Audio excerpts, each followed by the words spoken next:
Call to order a special meeting of the St. Helena City Council for this day, January 17, 2017. Well, I'm talking right into it. Is it on? Yes. All right. Let me start again. Let me call to order a special City Council meeting of the St. Helena City Council. Today's date is January 17, 2017. It's a special meeting because we postponed our regular meeting last week due to the serious storm.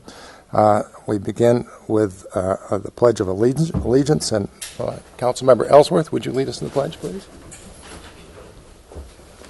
I pledge allegiance to the flag of the United States of America and to the republic for which it stands, one nation, under God, indivisible, with liberty and justice for all. Ms. Black, roll call.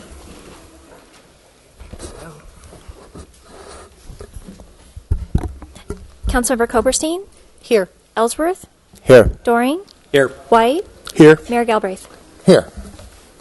Okay, the next item on our agenda is public forum. This is an opportunity for members of the public to address us on matters of municipal concern that are not on our agenda this evening. So, does anybody wish to speak at public forum?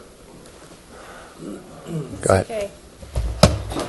Bonnie Long, 2690 Pino Way, St. Helena. Mayor Galbraith, City Council, and members of our community.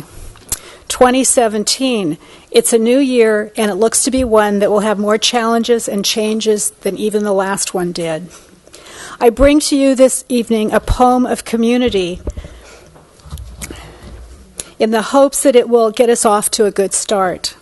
The poem is Perhaps the World Ends Here by Joy Harjo. The world begins at a kitchen table.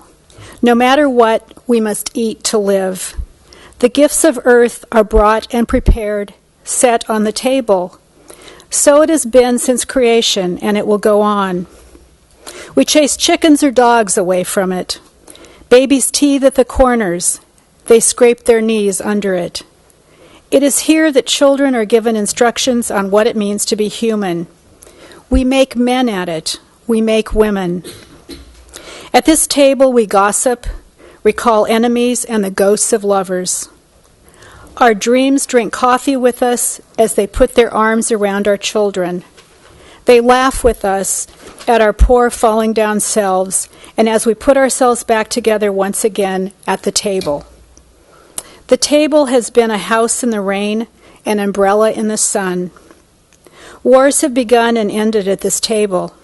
It is a place to hide in the shadow of terror, a place to celebrate the terrible victory. We have given birth on this table and have prepared our parents for burial here. At this table we sing with joy, with sorrow, we pray of suffering and remorse. We give thanks.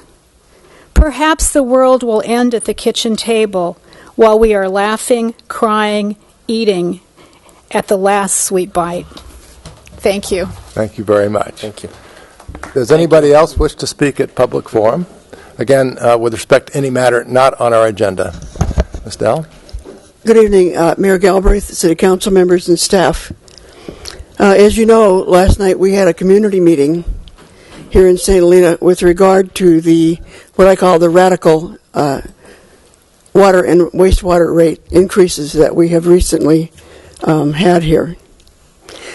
Bonnie's poem was kind of about healing, and I think that's an appropriate way for me to start, in that we had, in the room that we were in, kind of like standing room only, we had about 70 people, all of whom were very unhappy with these rates.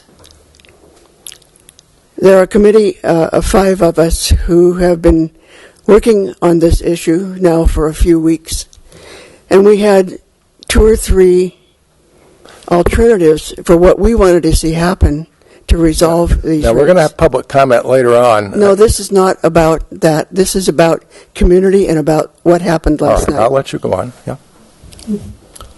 So let me get my train of thought back. Sorry about that.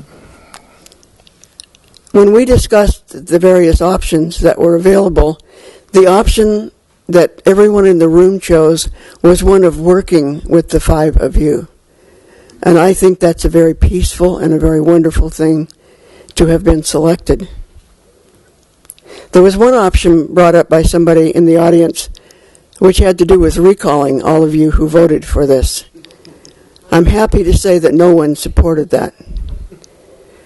So, as a committee, we put together an alternative plan to counter the City Council plan for water and wastewater rates. We also put together a mission statement and a vision statement, and I have one, if you could, Noah, if you don't mind, I have one of 5 of those, one for each of the City Council members. One of the last things on there talks about having a meeting that allows dialogue between the City Council and the citizens of St. Helena with a facilitator. And I would urge you to do that very, very soon, because I really think it's what you need to bring peace back to this community. Thank you. Thank you very much. Thank you. Any further public comment?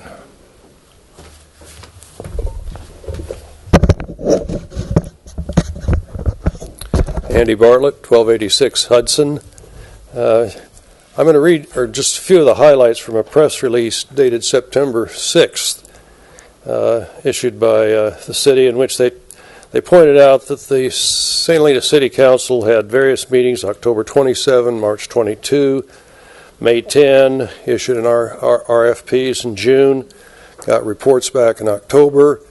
They appointed a select committee of 5 people, including the city manager, Noah, and 3 outside experts who were to review the RFPs during the month of November and report back on November 29th. I think obviously a decision was taken to delay that until the new council was in place. But I was very disappointed to see that it's not on the agenda anytime soon. I'd kind of like a report back at some point as to what's happening. Otherwise, the golden can is going to be rewarded to this council for kicking it down the road. All right. Thank you. Please do attend our goal-setting session February 4. Yes. Good evening. My name is Tom Belt. I live at 1520 Hillview Place.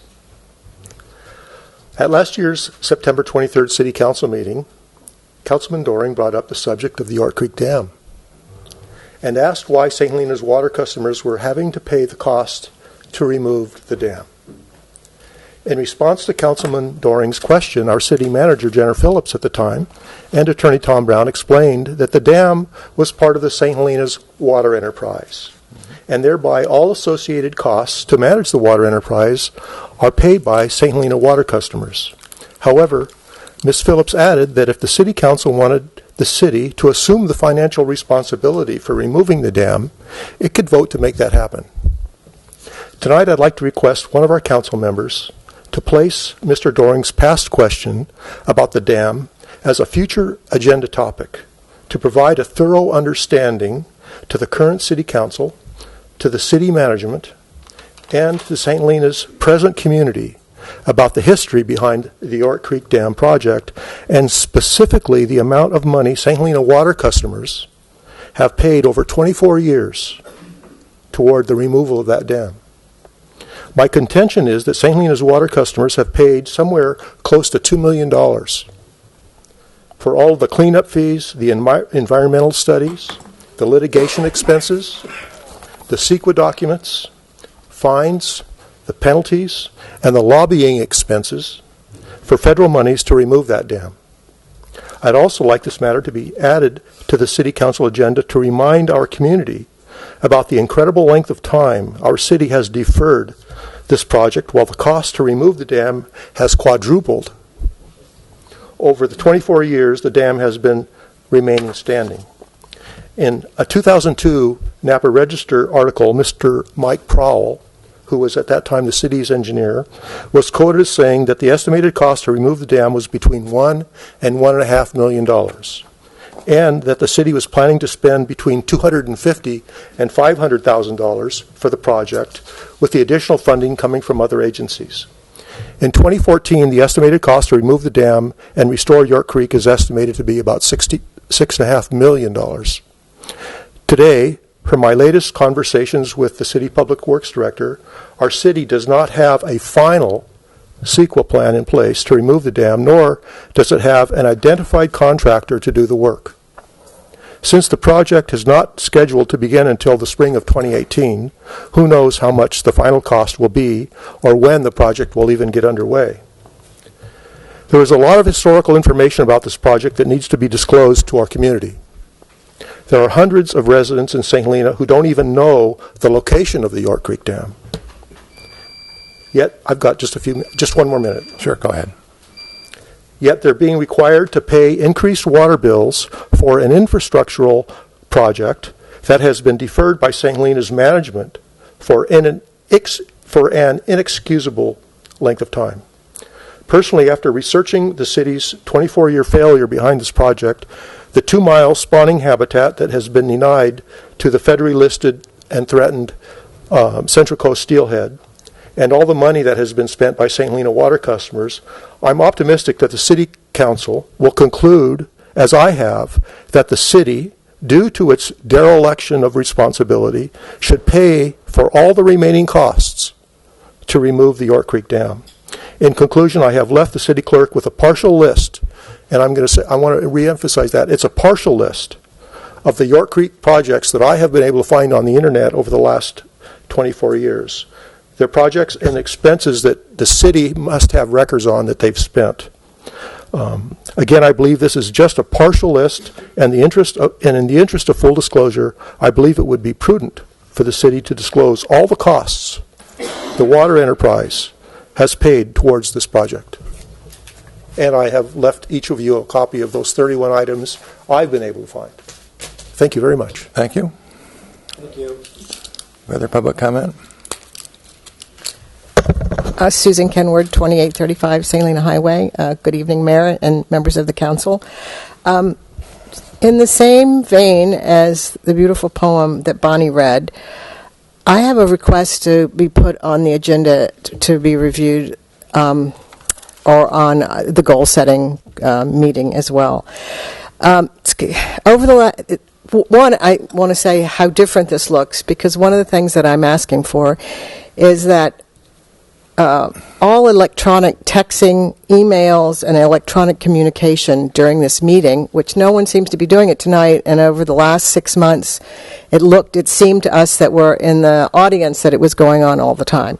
And so I think it would be a really transparent and wonderful way to start the new year, that if we had everyone sitting at our table here talking to each other and not texting to each other, so that all the public records would be available to everybody at the same time. I think this is just like our house. Maybe the first person who texts has to pay for the dam. Thank you. Well, I appreciate the suggestion, and let me affirm that I have absolutely never looked at an electronic device during a city council meeting. All right, any further public comment?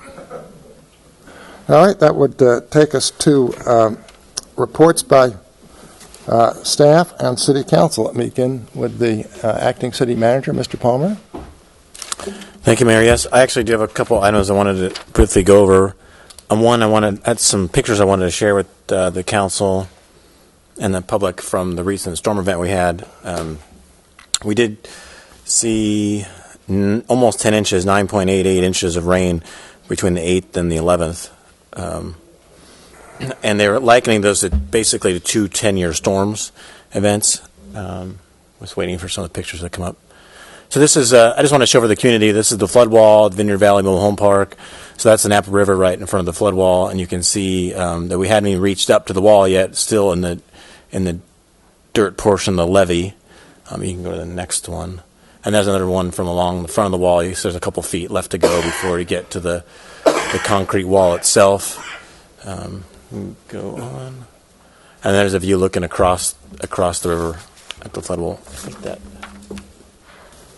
Oh, and then there's Pope Street Bridge, of course, which the river crested around 18.8 feet there at that location.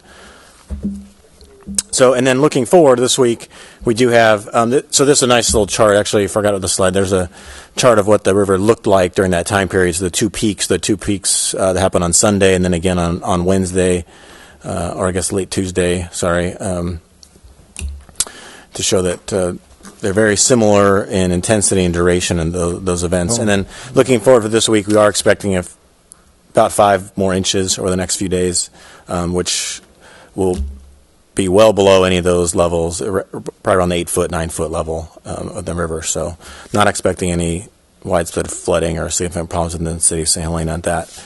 And then I also wanted to show a couple pictures of what's going on with Pratt and Silverado Trail. So Silverado Trail, as you know, has been closed since the storms because of a rock slide at this location, and the county's put up this crib wall kind of barrier to hold back anything that falls on the road to keep out of the travel lanes. So consequently, they shifted travel lanes over almost 11 feet, it looks like.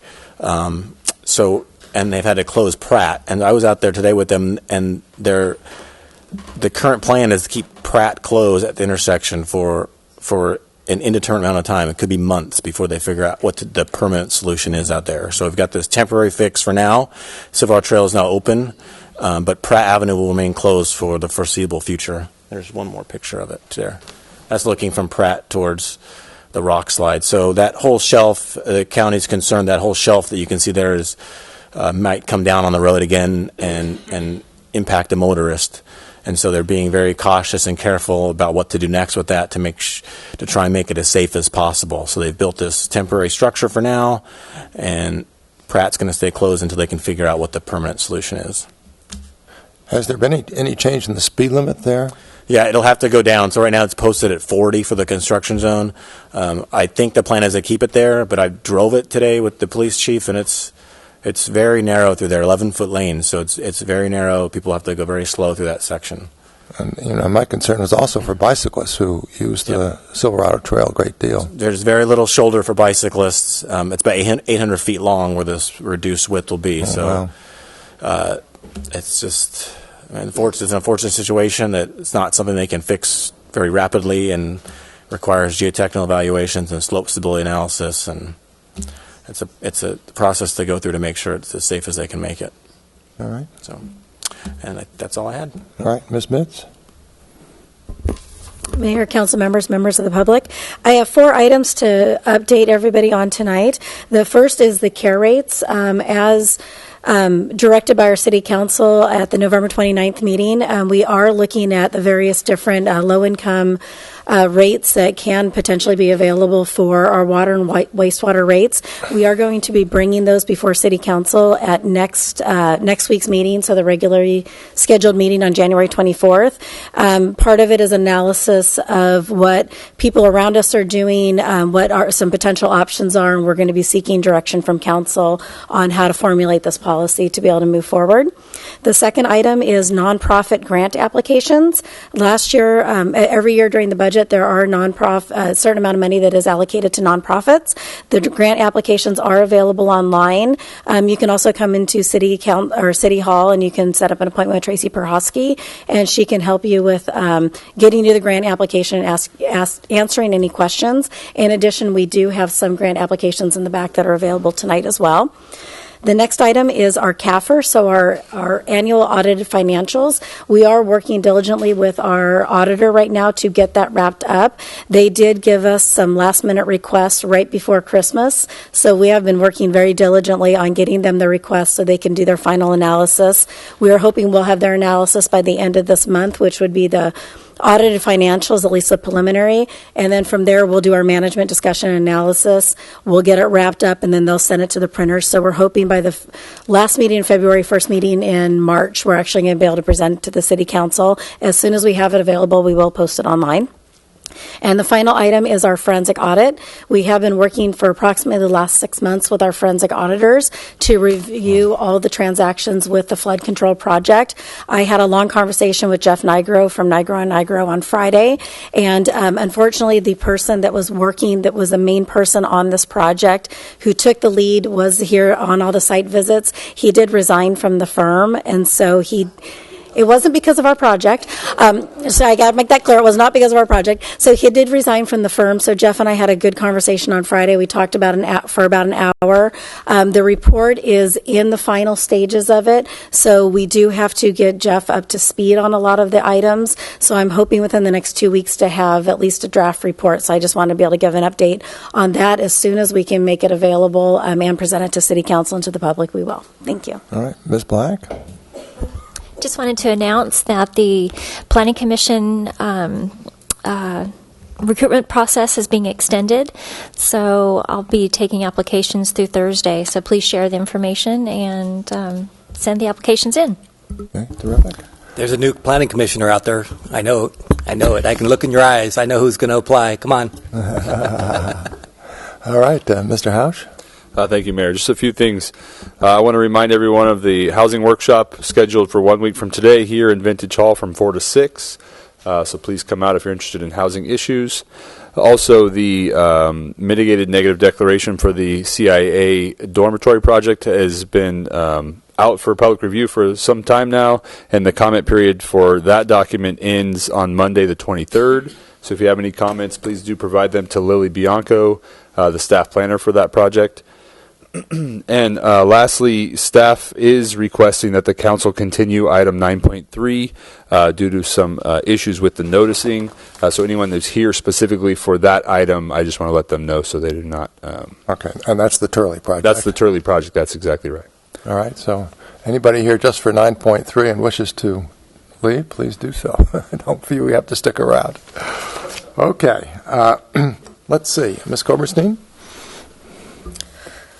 Yeah, I would like to request, while we're waiting for all this financial information, that we not lose sight of the recommendations we had from our ad hoc committee and continue to pursue some of those potential revenue sources.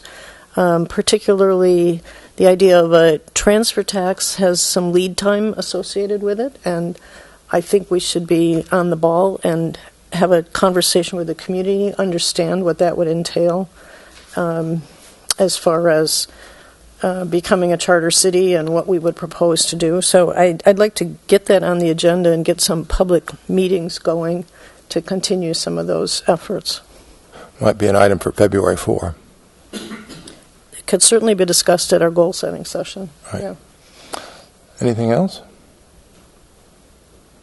Mr. Ellsworth? I've got two things. The first thing is that I wanted to say that from my own experience, that sometimes it can be uncomfortable coming up and speaking at the podium. So I just wanted to say that we're here to serve you and to listen. So I hope that as time goes on, people feel comfortable getting up and speaking here. One thing, I think we brought some water that's in the back so that everybody can have access to that if it makes you feel more comfortable. It certainly does for me. Before I speak, but I think it's important, whether we share the same opinions or not, that everybody in this community knows that we are here to listen to everybody's point of view, because you are the ones that elected us and we serve you. That's the first thing. And then the second thing is that I was invited to something on January 20th in downtown Napa. It's at 5:30 to 7, and it's a gathering of people standing up for social justice and environmental justice, housing security and water security. I think this is a good opportunity to meet people from other parts of Napa County and Napa Valley who are facing some of the similar issues we are. So that's 5:30 to 7, downtown Napa at the park right by Downtown Joe's. All right, very good. Mr. Doring? I have nothing right now. Vice Mayor? I have just a couple of things. First of all, let me once again express our appreciation for the great work done by all those who were on duty over both storms, but particularly over the Sunday storm, which included 4 members of the Public Works Department that were looking out for us that day, and looked out very well, I think, and provided all of us with a wonderful sense of security. I also briefly want to mention a remarkable letter that I received from David and Elaine Collins. It happens that with the with the approval of the fire chief, I turn it over to Mr. Duarte, so I think you've all seen that in the paper. It relates to the extraordinary actions of one of our firefighters, Jose Martin. And in the letter, just a couple of brief sentences here. If it weren't for Mr. Martin's quick and professional response, the accident could easily have resulted in a triple fatality. There was a single fatality, but not a triple fatality. He put his own life on the line to save ours from almost certain death. Delane and I, forever grateful and indebted to him for what he did for us. He's a shining example to your community of the type of personnel you employ in the St. Helena Fire Department. I mean, that was a remarkable letter, very well done. And I hope everybody has read the story on the Star about that, about his amazing actions that day on a highway in Arizona. One final point was that at our NICLOG meeting, which was last Thursday, is that when it was? We had an interesting presentation from Rachel Guinness, and she's been a motivating factor behind in-home accessory units. She's caused some changes in state legislation, and so I think we're all going to be taking a closer look at these types of units in the future. So that would take me, at least, I think, to the Arbor Day Proclamation. And Mr. Uribe.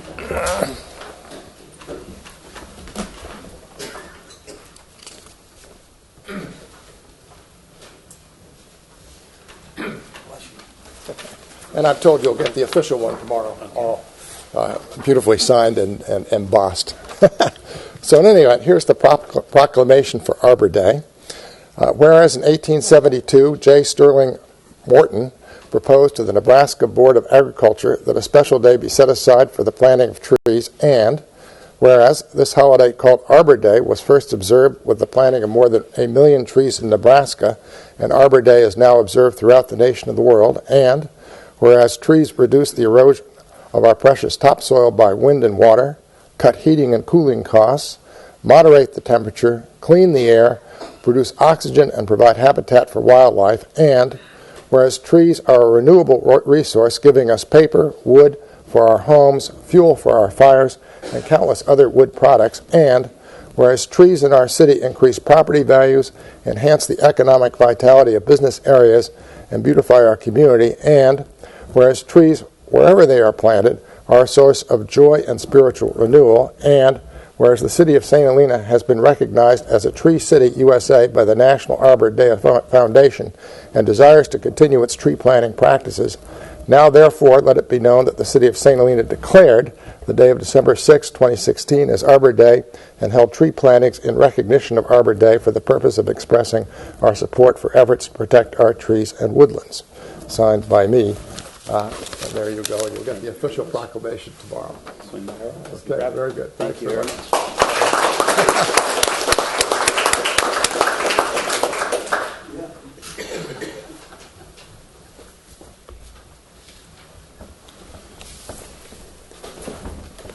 Okay, the next item on our agenda is a staff briefing by Jennifer Tuell on yes, water conservation efforts. And Jennifer Tuell is not here tonight, so I will be giving the presentation on her behalf. So the first chart is the Bell Canyon Reservoir monthly average levels, and you can see how it's trending related to prior years. So we're 2016 is the gray line, so it's very similar this year to what was happening in 2014. Very high. It's at 100% as of now, but as of December, it was just under. So this chart shows the historical water production as compared this year versus or current date versus 2013, which is the drought reporting regulation time frame we have to compare to 2013 levels. So that orange arrow there indicates where drought reporting started and where the regulations began. You can see there's 3 asterisks there. That's where we had to go back and change some data because we determined that a meter that we're using, a primary meter, had failed, and so the data from that time period was not accurate, and we went back to a secondary meter device to recalculate those numbers. So those 3 months there in 2016. So you can see right as of November, we were at 27% reduction, which is good. It's interesting to note, what I take out of this is looking at January, February, March, we have a hard time of getting much reduction in those months. So we're kind of trying to put our heads around why that might be to help us frame how water conservation moves in the future in the city. I suspect that has something to do with winter water use and spring rains, but we haven't come with a good workable theory yet. So Ms. Tuell and I have been noodling on that one. You can go to the next one. There's a graph just shows the same information that's in the table in graphical format. So you can see 16 is the purple, looks purple to me, line. So you can see it's trending well below all the other years. Next slide. Water conservation measures that we're following or implementing moving forward, or continuing our outreach for conservation. And there's a whole slew of programs that we adopted this year that are brand new, or in 16 that are brand new, including fixing leak notifications, the water neutrality program. And this year, the closed washer rebate program was discontinued through PG&E, so we won't be continuing that program. No one else in the region is continuing that program either. One thing I did want to mention, I got an email today that the state is proposing to continue the current drought regulations, which require the urban water suppliers to submit their own stress test and report monthly on usage. So that they're proposing to continue that methodology. So the current regulations end in February, and in January they were going through the process of a new proposal from state board staff, which are going to have some public workshops, and then they'll be adopting new regulations in February. And right now it looks like they're going to continue the drought regulations as they are, which are a step down from where they were at the beginning, where at the beginning everyone has mandated these very strict, hard numbers you had to meet. And then they kind of stepped back and said, well, you can calculate your own goals instead of us calculating it for you. You calculate your own. St. Helena, as you all know, is not an urban water supplier, so we slip underneath that criteria because we have less than 3,000 connections. We're still required to report periodically. Right now it's annual reporting on what conservation we've been able to achieve. And we have to enact certain code requirements as to the hose washing and car washing and hose usage and those type of things, that as long as they're in our code, then we're okay. So we're in compliance and we'll continue to be in compliance, but the rules may change again in February. So that's my presentation. If there are any questions, I'm happy to answer them. Okay, that takes us to our consent calendar. And as always, if any member of the council or any member of the public wishes an item to be removed from the consent calendar, please let me know, and then we'll go through the hearing process. 8.1, consideration of proposed approval of regular meeting minutes for November 29, December 13, and December 19th. 8.2, consideration of proposed approval of a resolution duly approving and adopting publicly available pay schedules in accordance with the requirement of California Code of Regulations, Title II, Section 570.5, which includes revised salary schedule for St. Helena Employees Association and part-time casual worker classification. And I'm told in connection with this particular item, the state code requires that I make the following statement. As required by newly enacted California Code Section 54953C3, the following is a summary of the recommended final action on the salary schedules, and fringe benefit compensation for the city's executive employees. Agenda item 8.2 includes a resolution approving the city's publicly available pay schedules, including increases for part-time casual workers and employees represented by SHIA.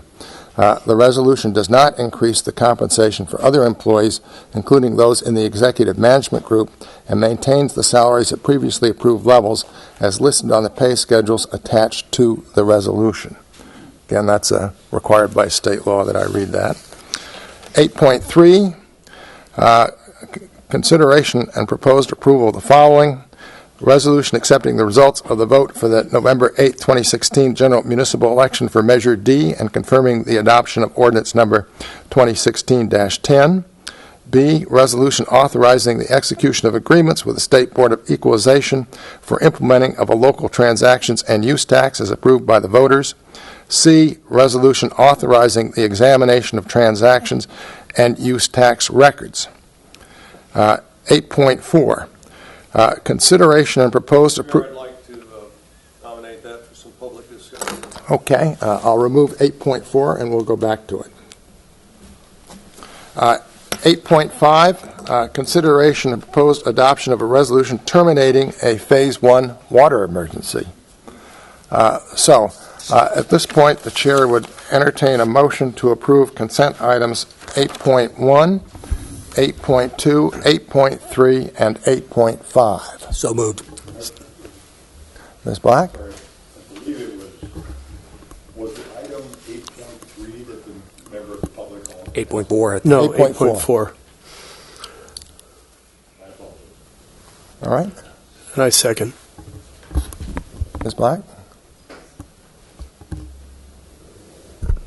Councilmember Doring? Yes. White? Yes. Coberstein? Yes. Ellsworth? Yes. Mayor Galbraith? Yes. So that takes us back to 8.4. Consideration proposed adoption of a resolution reaffirming the city's requirements for the Land and Water Conservation Fund grant to maintain Lyman Park in perpetuity for outdoor recreation purposes. And my assumption is it might be Ms. Perkowski that should speak to that. Would you like to come up and talk about it?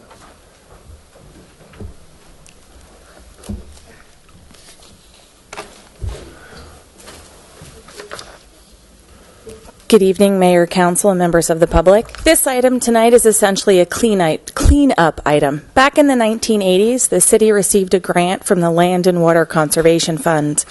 And one of the requirements to that grant is that we maintain the park in perpetuity as outdoor recreation space. This information was not listed in any of the city's previous records. Unfortunately, information on this grant was not kept through the years. At the time, there was no required deed restriction, and since there was no council resolution, we opted to bring this item before you to reaffirm the responsibilities so that in the future, if anything wants to be done to Lyman Park, we're at least aware of this regulation. Now, as part of the Land and Water Conservation Fund, it does cover the entire parcel and not just the grant-funded enhancements, which were the picnic areas and the tot lot. If, for some reason in the future, we decide that we do want to have other purposes beyond outdoor recreation for Lyman Park, we can make a request to both the State of California. These are pass-through funds, so the State of California Office of Parks is the one who actually monitors this, as well as the U.S. Secretary of the Interior, and we could go through a petition process to have this requirement removed. You should know this evening whether or not you approve this resolution or not, the city is still bound by this rule and this obligation due to the fact that we took the money in the 1980s. All right. Public comment?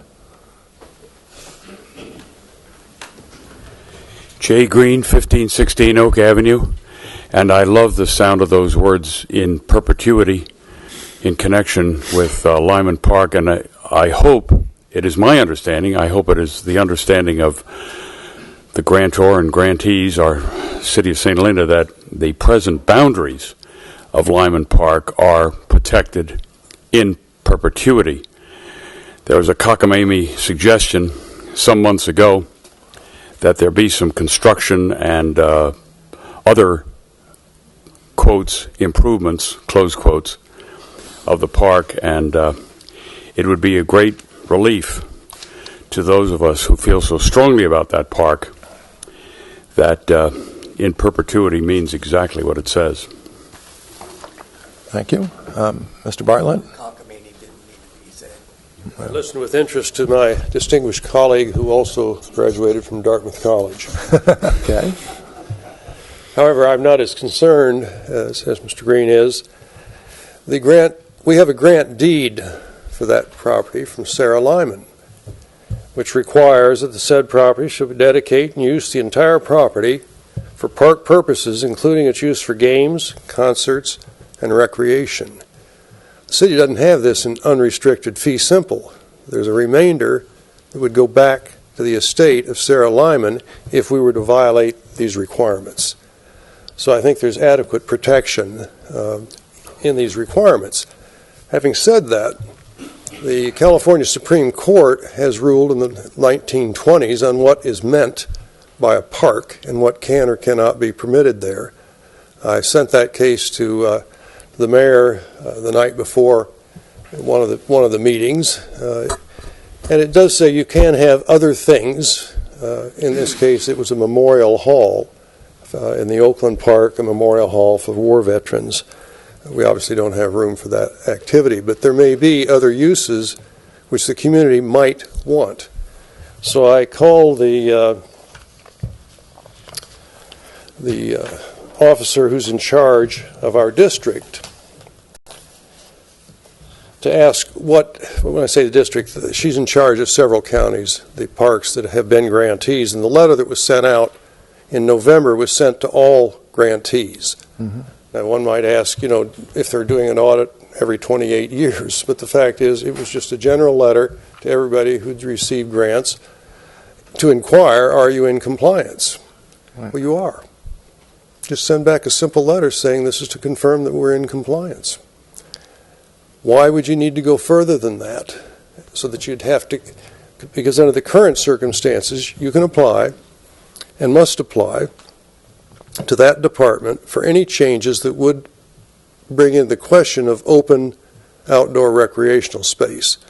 Now, while I was talking to the representative, she said there have been things that have been approved. If it increases the use of the park, a building is permissible, in their opinion. They're not the ones who make the decision, though. Evidently, this is federal money that's being funneled through the Department of Interior to the states, who then have to have the park and recreation group looking after this.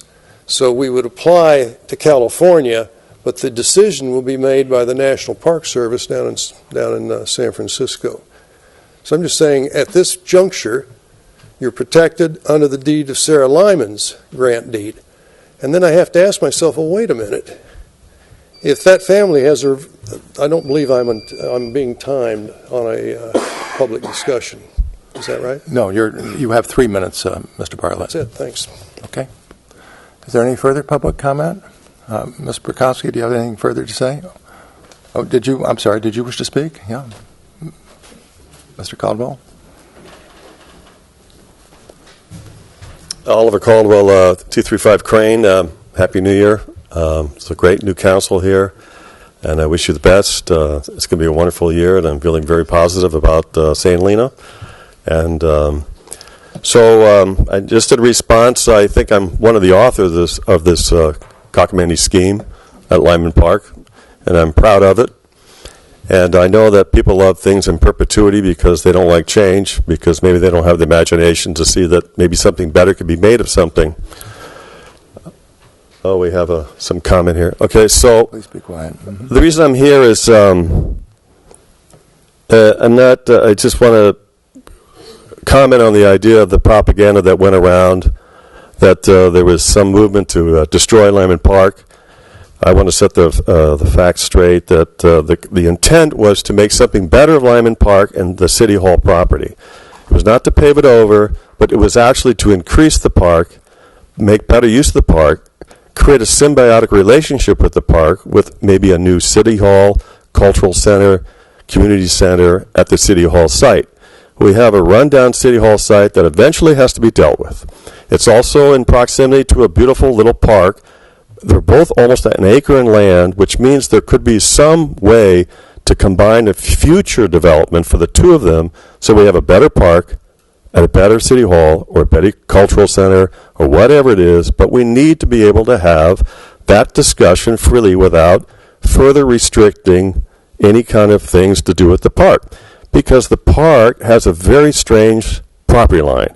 I'm not sure if many people know that this property line does not run perpendicular to Main Street. It's really cockeyed at a weird angle.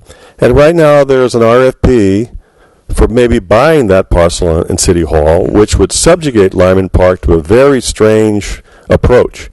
It would be a very hard diagonal line going to the street. There could be a wall there with the new property. This is not something that we want to entertain. So when I looked into the logic of this trading, giving up your property for a little bit of money to make some improvements, I was thinking about, what if we took that same dialogue to Adams Street? What if somebody in the council before gave away Adams Street to the state of California in perpetuity for $50,000, and you could never develop Adams Street? Well, that would be kind of strange, because there's a lot of people counting on Adams Street to be developed for different reasons, whether it's a dog run or a hotel or convention center or a historical society. Can you imagine handicapping your property like that for $30,000? That's insane. Lyman Park is a treasure, but I really think that Lyman Park, enhanced with a new development next to it, could be something fantastic, something we'd all be proud about. There'd be more attendance. It'd be more for park purposes. So, oh, I love this buzzer. Can you Jeff, this is your buzzer. Please. Jeff knows this buzzer. Yeah. Please complete your remarks. Okay. So what I'm saying is, I think the public, for those of us that still hold out on a dream of something better, would like a little bit of time spent on this resolution to carefully understand what we're getting ourselves into, because it's a little complicated to go down the road and beg for some other deal after you've signed on with the government. What if they come back and say, no? What if the new City Hall, wait. What if the new City Hall required 5 feet encroachment into the line of Lyman Park? And yet, that could be all returned with a bigger front entrance. And suddenly, the city finally hired a brilliant architect who came up with a great plan. The public loved it, but you needed 5 feet across the property line. You don't want to put yourself in that kind of position. Thank you. Thank you. Any other public comment? Ms. Prokowski, any further comment? Thank you, Mayor. Just an item of clarification. The main purpose for bringing this item forward is so that in the future, if questions come up over Lyman Park and what we can or cannot do with the space, at least future staff, current staff, future council members, you as the current council will know that this limitation is there, and will know to go to the state of California and the U.S. Department of Interior just to make sure that we're on the up and up and we don't find ourselves in the situation of doing something wrong with grant funds and having to pay back money after the fact. And so that just a little bit of background as to why we chose to bring it to you this evening. Okay, thank you very much. I'll close public discussion and invite council comment. Mr. White? It sounds to me like it's clarification and getting our house in order of actually having some documentation that we can keep in perpetuity. So I'm in favor of.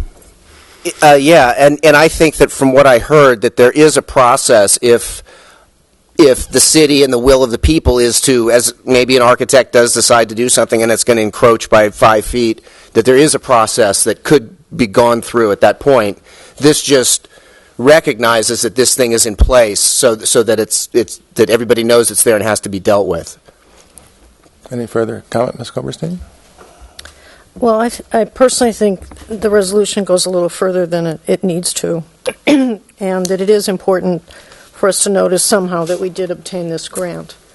When I looked into these regulations, it appeared to me that it was the state and not the local municipality that was actually responsible for compliance with the requirements.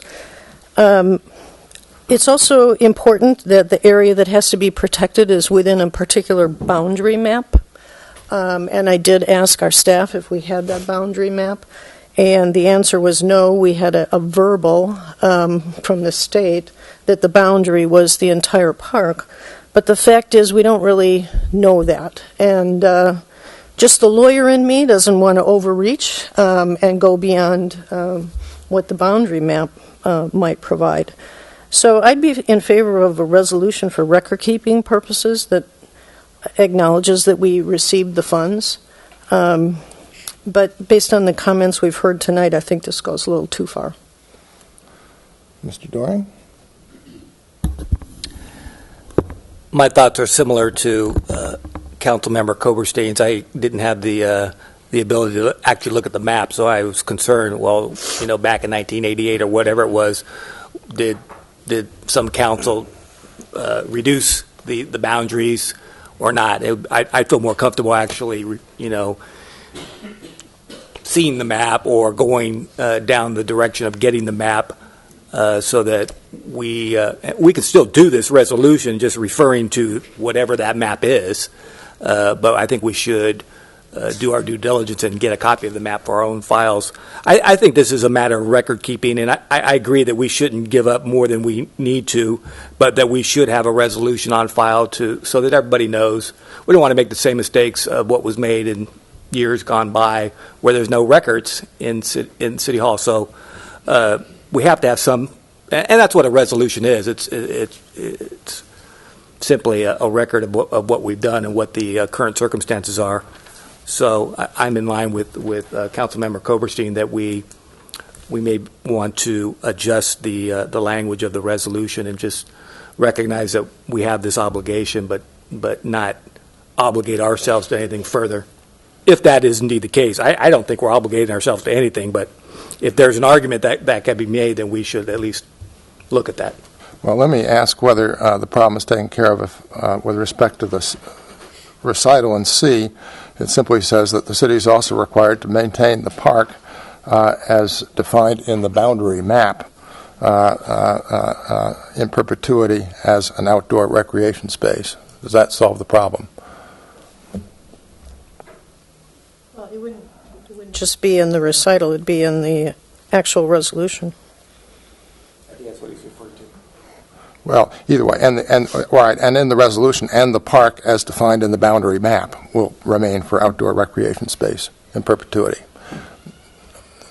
And then hopefully the city can follow up with the archivist and at some point get the map.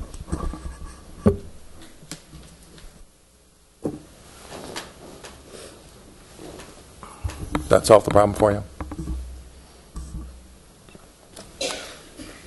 Yeah, as long as it's clear. I don't want to overreach in this resolution. I'm not even sure that we need to adopt this, but if we're doing it purely for record-keeping purposes, it's okay. Mr. Mayor, if I might also weigh in on what seems to be some concern both on the part of the council, some council members and the public, that the reference to the term in perpetuity would somehow bind future councils. The answer to that is that the law really does not allow one council to bind the hands of future councils with respect to the disposition of city property. So it has always been my understanding that this resolution was simply intended as a record-keeping item, such that a future council, if it determines it's appropriate to engage in the process Ms. Perkowski was referring to, would certainly be free to do that. And it's my opinion that the resolution's use of the term in perpetuity is nothing more than that. It's just a suggestion that there currently is a constriction imposed by the state with this grant. Right. So with that, if we change in C, entire park, to maintain the park as defined in the boundary map, and in 1, instead of entire park, the park as defined in the boundary map, will that do it for you?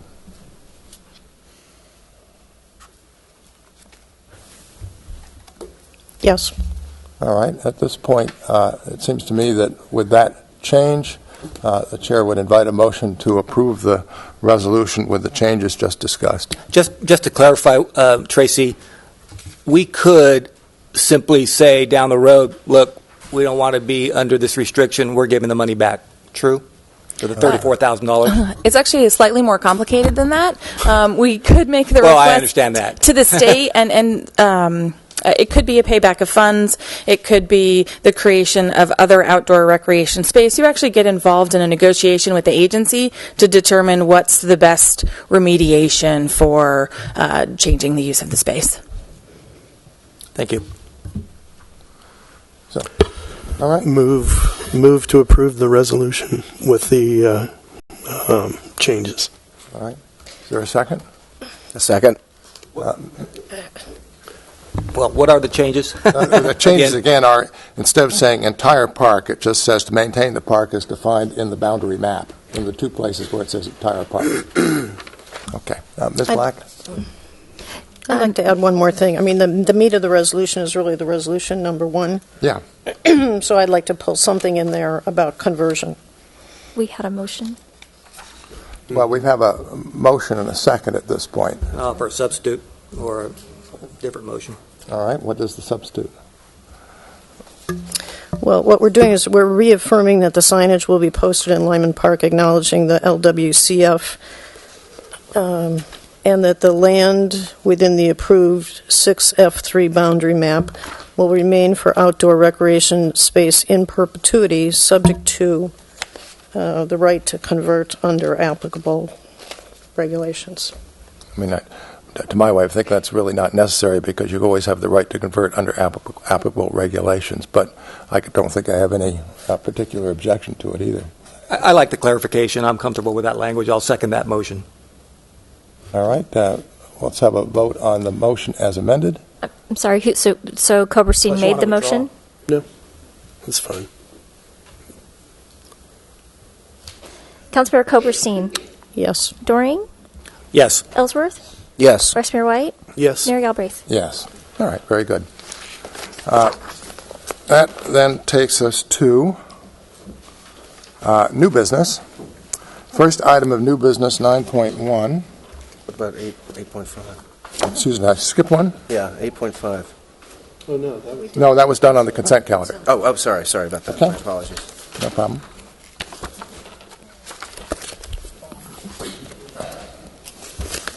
Uh, 9.1 is consideration of proposed approval of resolution appointing an applicant to the tree committee. And we have one applicant, and her name is Kim Lancashire, and I propose to appoint her. Is there any public discussion? Seeing none, the chair would invite a motion to appoint Ms. Lancashire to the tree committee. So moved. Second. Ms. Black? Councilmember Doring? Yes. White? Yes. Ellsworth? Yes. Koberstein? Yes. Mayor Galbraith? Yes. Thank you to the applicant for applying, and good luck. She's very enthusiastic. Next item is 9.2, 2017 City Council assignments to various city and Napa County committees, boards, and commissions. And let me lead off here in terms of what I think works well for the city, but subject, obviously, to further discussion. The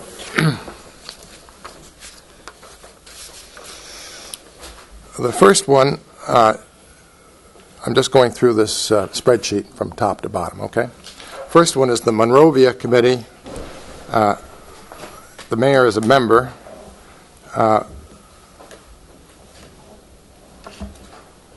And I don't think an alternate is required. Is that where we are, Ms. Black?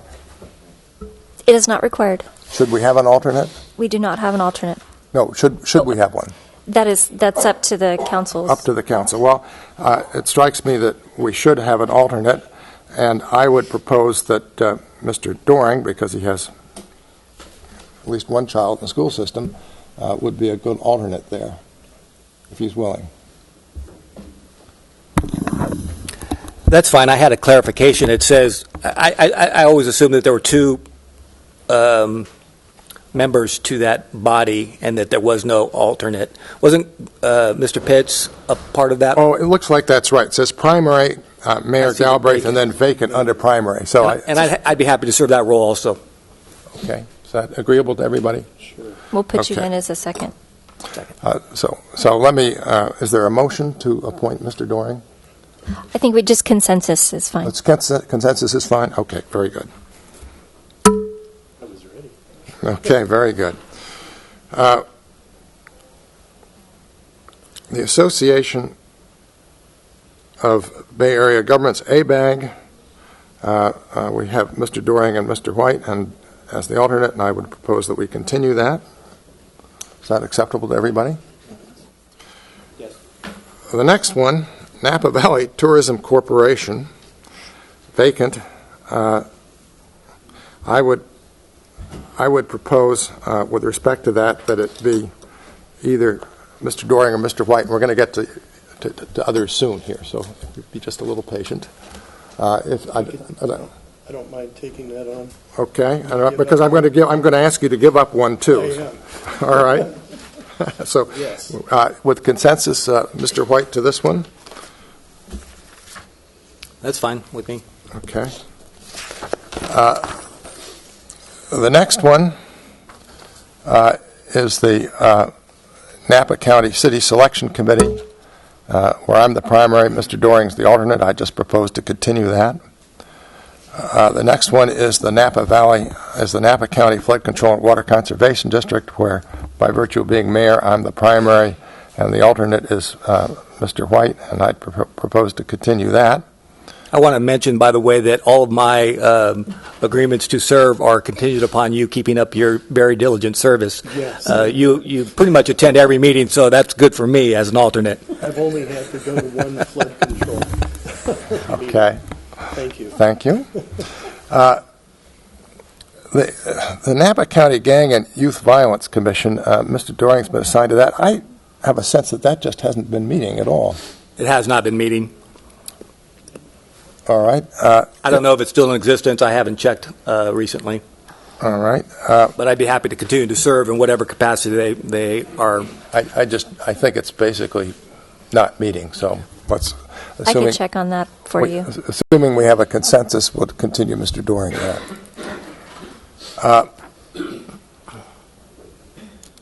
Well, Nicolog, we're all there. Next one would be LAFCO. And here, I would propose Mr. Doring. This is a short-term appointment, and the reason for proposing Mr. Doring is that he has served on LAFCO from Calistoga years ago. This appointment will expire on May 1st, 2017, so I don't think we're talking about more than perhaps one or two meetings, but it seems to me very relevant for that short period to have a member of the council who has previously served on LAFCO.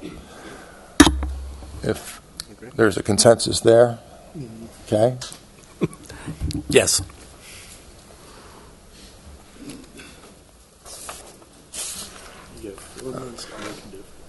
The Napa Valley Transportation Authority, I'm there by virtue of being mayor, and the vice mayor is actually the chair of the authority, so I would propose continuing Mr. White, as he's the acting chair.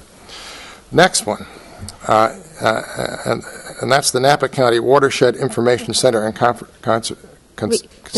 Conservancy, WIC. Mr. White is currently our primary there, and I would propose, if he's willing, to have Mr. Ellsworth be the primary there, and Ms. Koberstein to be the secondary there, or the alternate, if that's acceptable. Yes. Okay? Mr. Mayor? Consensus. Mr. Mayor, if we could go back up to the alternate for NVTA? Yes. Oh, we need an alternate. Yes, we'll continue Mr. Doring as alternate. That's fine. Okay. Conditioned. I think it's fair to say that neither the vice mayor nor I have missed many meetings there. So. That's true.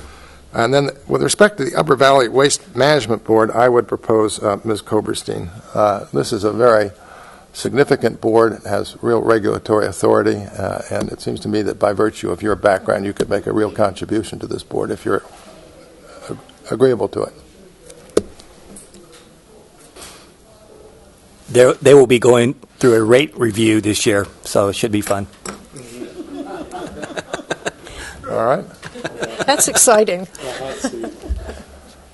Alternate? Who would be the alternate there? Oh,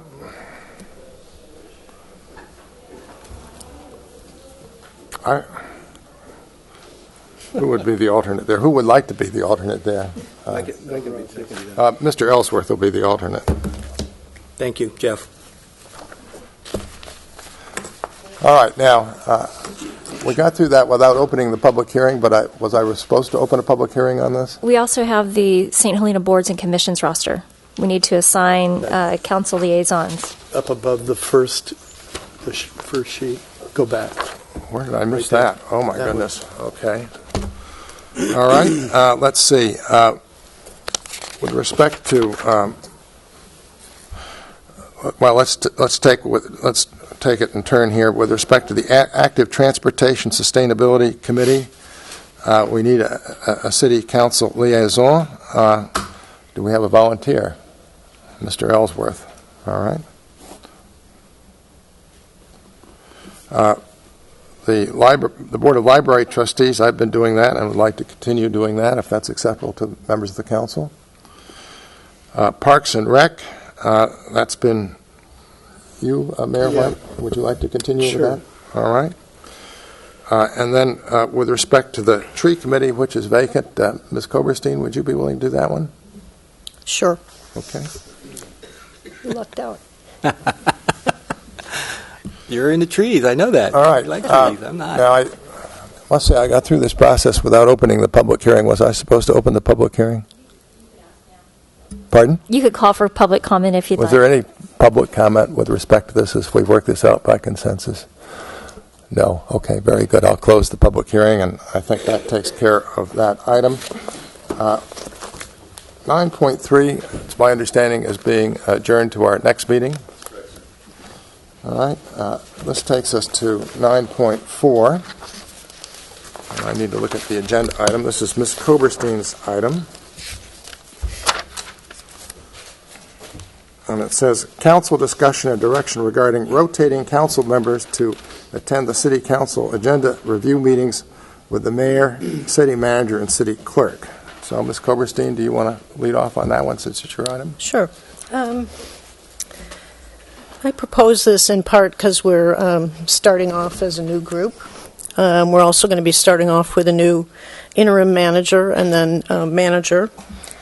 And I know from my experience on the Planning Commission that once I started going to agenda review meetings with Grace Kistner, I could hardly talk to any other Planning Commission member about any issue that might come before us. And I thought it was an unfortunate roadblock to communications. And as far as I know, there's no set policy or standing resolution about who goes to these meetings. Of course, the mayor should be there and the clerk and the manager, but I wanted to propose that we consider alternating who among us goes, or perhaps none of us go, so that on occasion I can talk to Peter about something, or I could talk to Alan about something, and that as a group we could understand each other and communicate a little better. So it's just a concept that I'd like us to consider trying. Any other council member besides myself have some comment? I guess I'd need clarification from the city attorney on whether that is the case. When the mayor and vice mayor meet for agenda review, are they precluded by that from having a discussion with any other council members? The short answer is yes. The reason for that for members of the audience is that the California's open meeting law, the Brown Act, imposes limitations on the extent and the circumstances under which members of a city council can discuss items among themselves outside of a noticed and open public hearing, public meeting. And the Brown Act allows individual contacts, which is that exception to the and it allows individual contacts between one individual and each council member, as long as those meetings don't turn into what's known as a serial meeting, where the individual contact is saying, hey, I talked to Councilmember Ellsworth and he feels this way, and Councilmember White feels this way. Typically, almost every city I know of, allows, under this individual contact exception, allows briefings by city management of usually one member of the council, sometimes two. In the practice in St. Helena has been for two to be part of that. So once that briefing occurs to two members, the mayor and the vice mayor, as the case has been by past practice, then those two members may not talk about those items that have been briefed to the rest of the council. So that's the short answer to the Brown Act. That's what I assumed. Thanks. does Tom, does by rotating, does that put the Brown Act into play if a different council member 2 weeks later is meeting with the mayor and the city manager discussing an issue? I'm just wondering if there's problems with it. For me, I think it's a great idea to rotate, but I'm just curious if it creates a problem with the issue, a certain issue that might come up. Let me add here. Yeah, I think the mayor might want to weigh in. This has been very much of concern to me, which is that issues tend to come up more than once. I mean, we talk about whether we should put an item on an agenda or whether it should go to a future agenda. We want strong agendas, but we also don't want them to take us, if we can avoid it, past 10 o'clock at night, where folks, where community involvement truly falls off. And so it's not uncommon for matters to come up at one agenda meeting, and as we look at it, to then say, okay, this one can be deferred to the next meeting. And I feel myself that I would be in Brown Act jeopardy, Brown Act purgatory, I don't know just how to put it, in a rotating system. It does bother me. So I think Mr. Ellsworth has hit my principal concern right on the head. That is very true. If an item recurred, it would create a Brown Act violation for you to have a third council member sitting in for that discussion. So you'd have to find a recusal from those meetings, which would be, fairly unwieldy. So in terms of the Brown Act, yes, that does create something of a dilemma for the city. Let me make a couple of other comments too, and that is that under our rules, we have a vice mayor under Rule 11, and the vice mayor has the duties and powers of the mayor. If in the mayor's absence, and to my way of thinking, it's important for the vice mayor to be part of the agenda review in case it should turn out that I am absent.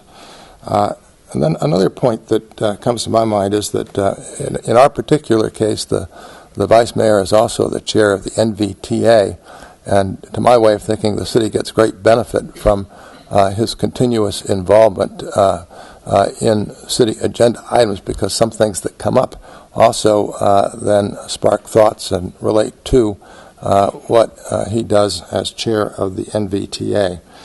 So those are sort of my thoughts, and of course I want to acknowledge that in the past 2 years the vice mayor has been with me in these agenda reviews, and to my way of thinking, they've worked quite well together to the benefit of the city. So those are my thoughts with respect to it. I understand what's motivating your proposal. I might add, as I understand it, that any member of the city council, as the city attorney said, can seek a review of agenda items with the city manager. The city manager obviously can't relate what one member of the city council has communicated to the city manager, other than the person attending the meeting. But it seems to me that continues to be the best way to go and keeps me out of Brown Act territory. I just have a question for further clarification. Merely deciding to put something on the agenda, those kind of discussions, I don't think that's the issue. Isn't it more the substantive discussion that you get into at the agenda review meeting, or could get into? It raises a really interesting question that I actually was called upon to litigate last year for another city, and that is that you're right. Generally, a sort of gatekeeper discussion of should we agendize this at a future meeting is something that wouldn't implicate the Brown Act. But the problem is there is no definition under the Brown Act of sort of when you go too far in that discussion, when the conversation becomes too substantive, and I wouldn't want to risk that. I mean, I think that I shouldn't say I wouldn't want to risk it. I should say that there is some risk of a Brown Act violation in any conversation about whether to agendize. In other words, if the conversation was simply, I think we ought to agendize X, and that was the end of it, I would see less of a risk than if there was then a conversation with the other council members saying, well, let me hear more about what your thinking is about that. So I don't know if that answers your question, but it doesn't answer the Brown Act question to simply say that questions about whether to agendize an item, it's hard to say those are non-substantive for purposes of the Brown Act. And how does this rotating differ from the mayor, for instance, being able to speak individually to people as long as he's not communicating what other people? You just think there's a big risk of that happening? When you say the mayor talking to people? Well, we talked earlier about one person could talk to several people, but as long as you're not communicating, your opinions and what other people have said, you'd think it's just too risky? I think it's risky if you have organized meetings that rotate. I think it presents a risk to rotate members in and out of this. Some cities have approached this by simply having just the mayor or in these agenda reviews. Other cities have resolved it by having the city manager brief all 5 individuals separately. The mayor has articulated why he finds value in the process, and that's not doesn't present a legal concern outside of what we're discussing from the Brown Act. But the Brown Act has a specific exemption that says individual contacts with council members do not constitute a meeting. The limitation on that, of course, is that the individual can't operate as a hub in a hub and spoke kind of serial meeting relationship. But it's not at all uncommon for members of the public, for example, to contact each and every one of their council members individually. Those conversations are legal under the Brown Act as long as there is no exploring of what other council members are thinking and feeling and saying about a given topic. I don't know if that answers your question. So at the end of the day, I think your proposal is interesting, but I do think it would make life very difficult for me, and I think the city would lose out a bit in terms of the way we've been operating as well. That's my feeling about it. One comment I would make is that even if it mechanically does not work out, I think it's worthy of a discussion at some point in the future on the issue that you raise is really a sharing of information. That's really my concern. You may have a different concern. My concern is that all council members receive the same amount of information. There have been times in the past where a decision was made and it basically was, the explanation was, well, I conferred with the mayor and I conferred with the vice mayor. And, you sort of feel like you get left out of the process. So that's not exactly the same thing, just on various issues from time to time, nothing I can think of now, but I want to avoid that. I think it's important for us to maybe at some point down the road have a meeting on protocol and sharing of information. That's really for a new city manager, frankly, to delve into, not at this point. About all I can say is that I'm not cascading. I hope I didn't. I'm not sure what you're talking about. Yeah, well, I don't want to get into details because it would disclose other information, but in terms of just decision-making, why certain things got on the city council agenda or not, and why decisions were made, I just want to make sure that we all get the same amount of information in the future, and I think that's something that we need to explore. As a practical matter, I think the main reason for me to be at the agenda review is in case our mayor can't be at the next meeting for one reason or another, that I can carry on the meeting. I do the same thing on the NVTA as the chair. I always have the vice chair with me at the agenda review, so if for some reason I can't be there, that person is just as up to speed to be able to run the meeting as I would. And I'm not taking any issue with that. And I did the same thing when I was the chair of the WIC. I'm not taking any issue with that at all. I'm raising a little bit of a different issue in terms of just everybody getting the same amount of information. I'm absolutely committed to making sure as mayor that everybody gets the same amount of information. And The other aspect that I would bring up to it, and if we have a process that where any council member can agendize something, and we really respect that, then that might solve the issue. I think that each council member is going to have a different perspective, and I think part of the concern is that if only two people are making the choice for what's on the agenda, the whole perspective might not be as evident. But if we have a process, which it appears we do, where anybody can agendize something, that may, and we see that within a certain amount of time these items do come on the agenda, that might solve and make sure that everybody in the community knows that there's a way to get something on the agenda. Well, I mean, our rules of procedure are clear that any member of the council can put a matter on the agenda. I mean, it's just clear. So, under our rules of procedure. All right. Is there any further discussion here? Then I would say that there's no council direction, and we will move on to the next subject. Oh, sure. You're right. Thank you. I had it right here in my notes.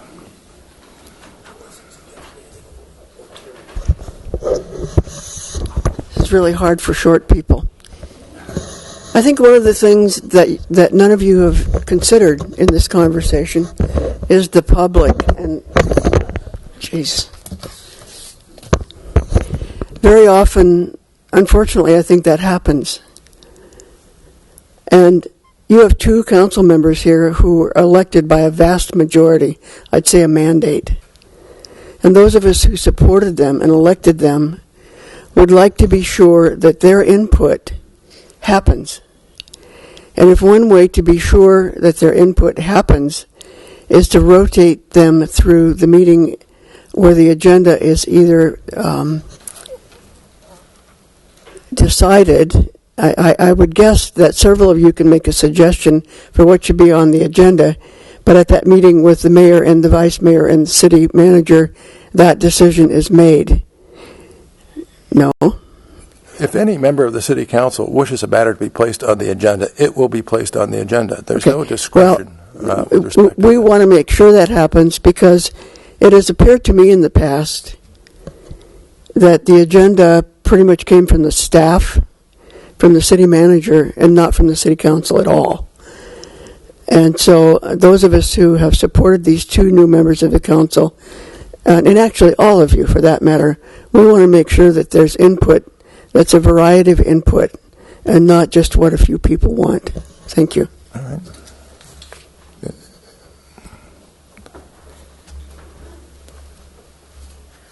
I'm Bobby Monan speaking as a resident. And I do think that from the public point of view, the appearance that there's any, weighting of more importance for any input from the two people who are always at these meetings and the other people, whether that's true or not, apparently it's not true, but the appearance has been there. So I think that periodic clarification of what it takes to get something on the agenda is really important. The other thing is, as Commissioner White explained, that he has some kind of advantage to run the meeting by having been at that meeting of the agenda setting. So that I have the question then, then the three other people are at some kind of disadvantage having not gone to that meeting.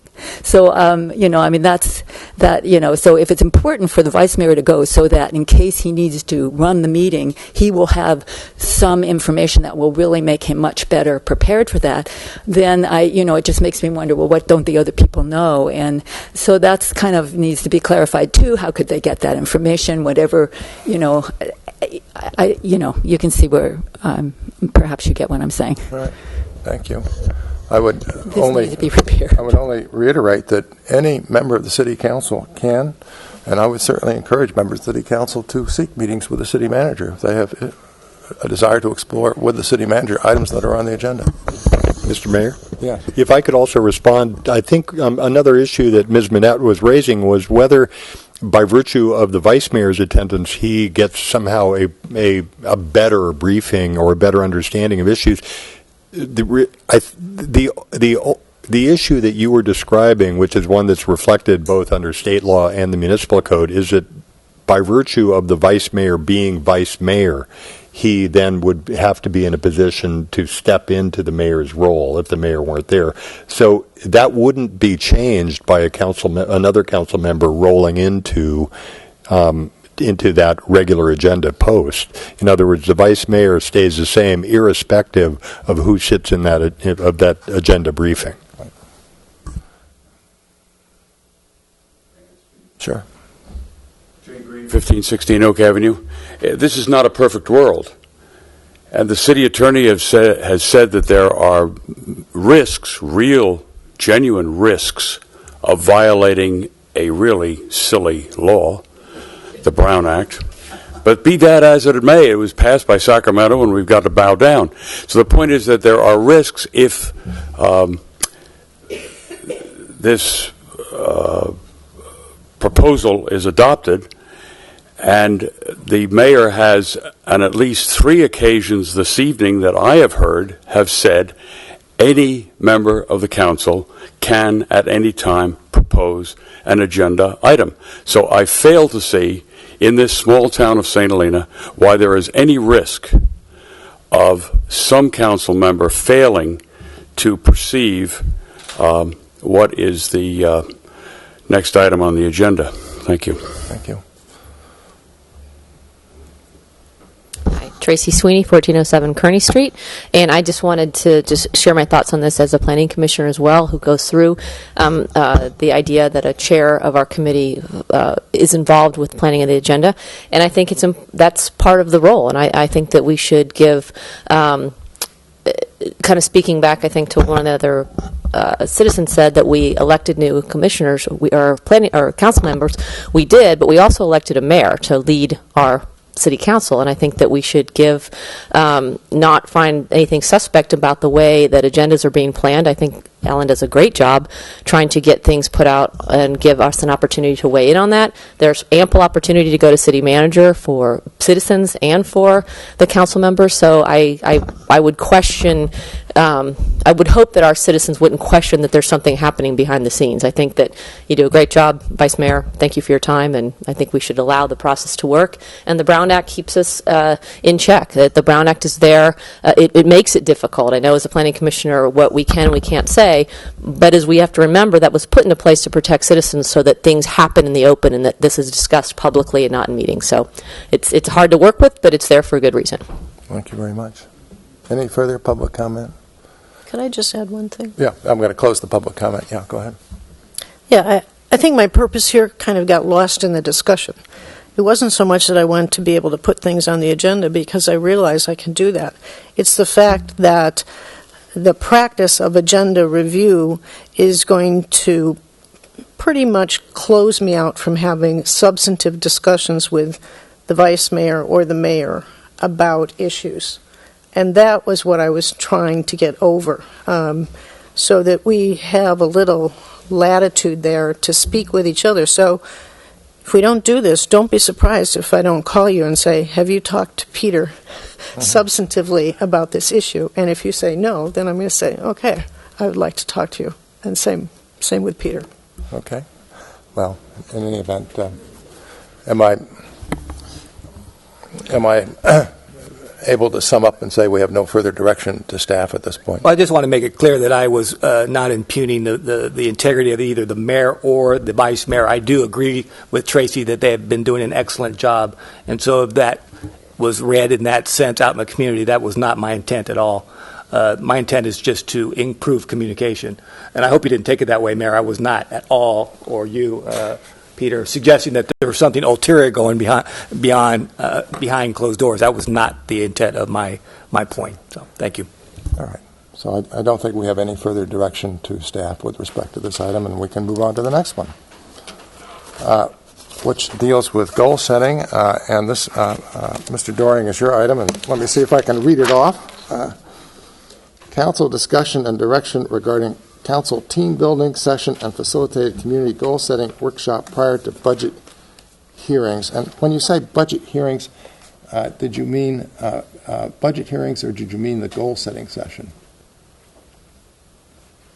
Maybe goal setting sessions are sometimes sort of thought of as budget hearings, so I'm just trying to clarify a little. Well, I meant the goal setting that's done in conjunction with preparing the budget. Okay. So they're really the same thing. What I had in mind was, I think that if I may speak, Mr. Mayor, Sure. I have there are two different items that have been conflated here, but I'll start with, as you started, the community goal setting workshop. From my experience and from my observations, I think that it would be critically important for us to continue to provide opportunities for our community to weigh in on various issues of the day, irrespective of the budget. The budget is a separate item, but there are a lot of issues that don't really fit well in the budget that often polarize our community. There are some issues where, the water rates is one, housing, commercial development, tourism, those kinds of things.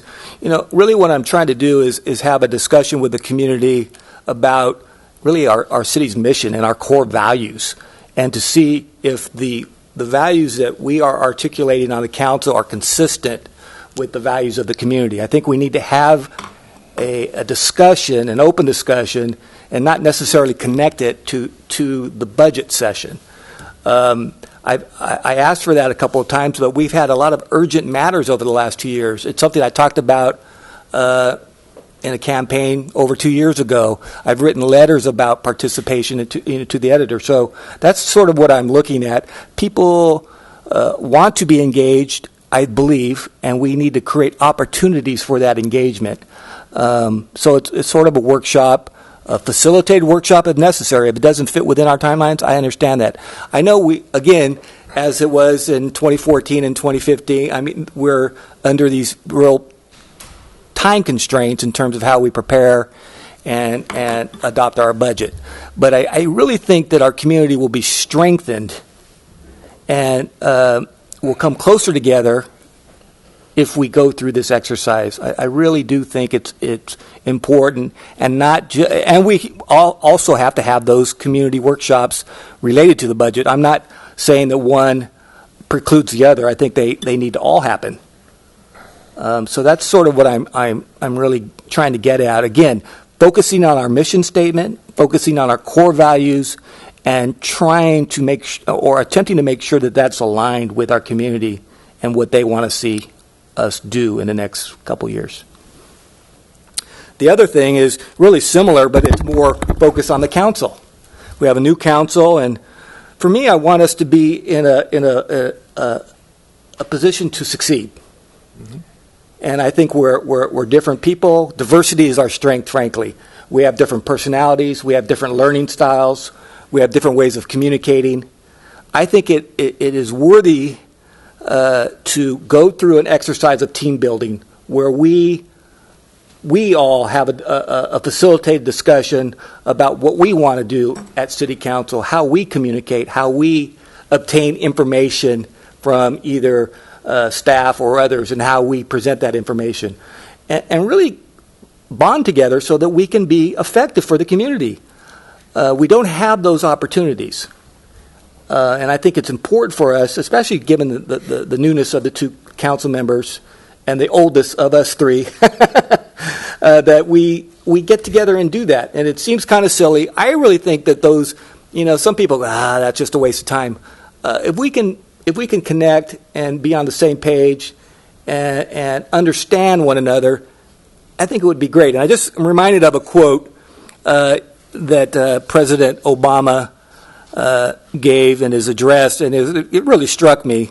It was under different circumstances, talking about the racial divide in our country, but the quote is, from The Mockingbird and Atticus Finch, who said, you never really understand a person until you consider things from his point of view, until you climb into his skin and walk around in it. And I think that applies to everything we do in government.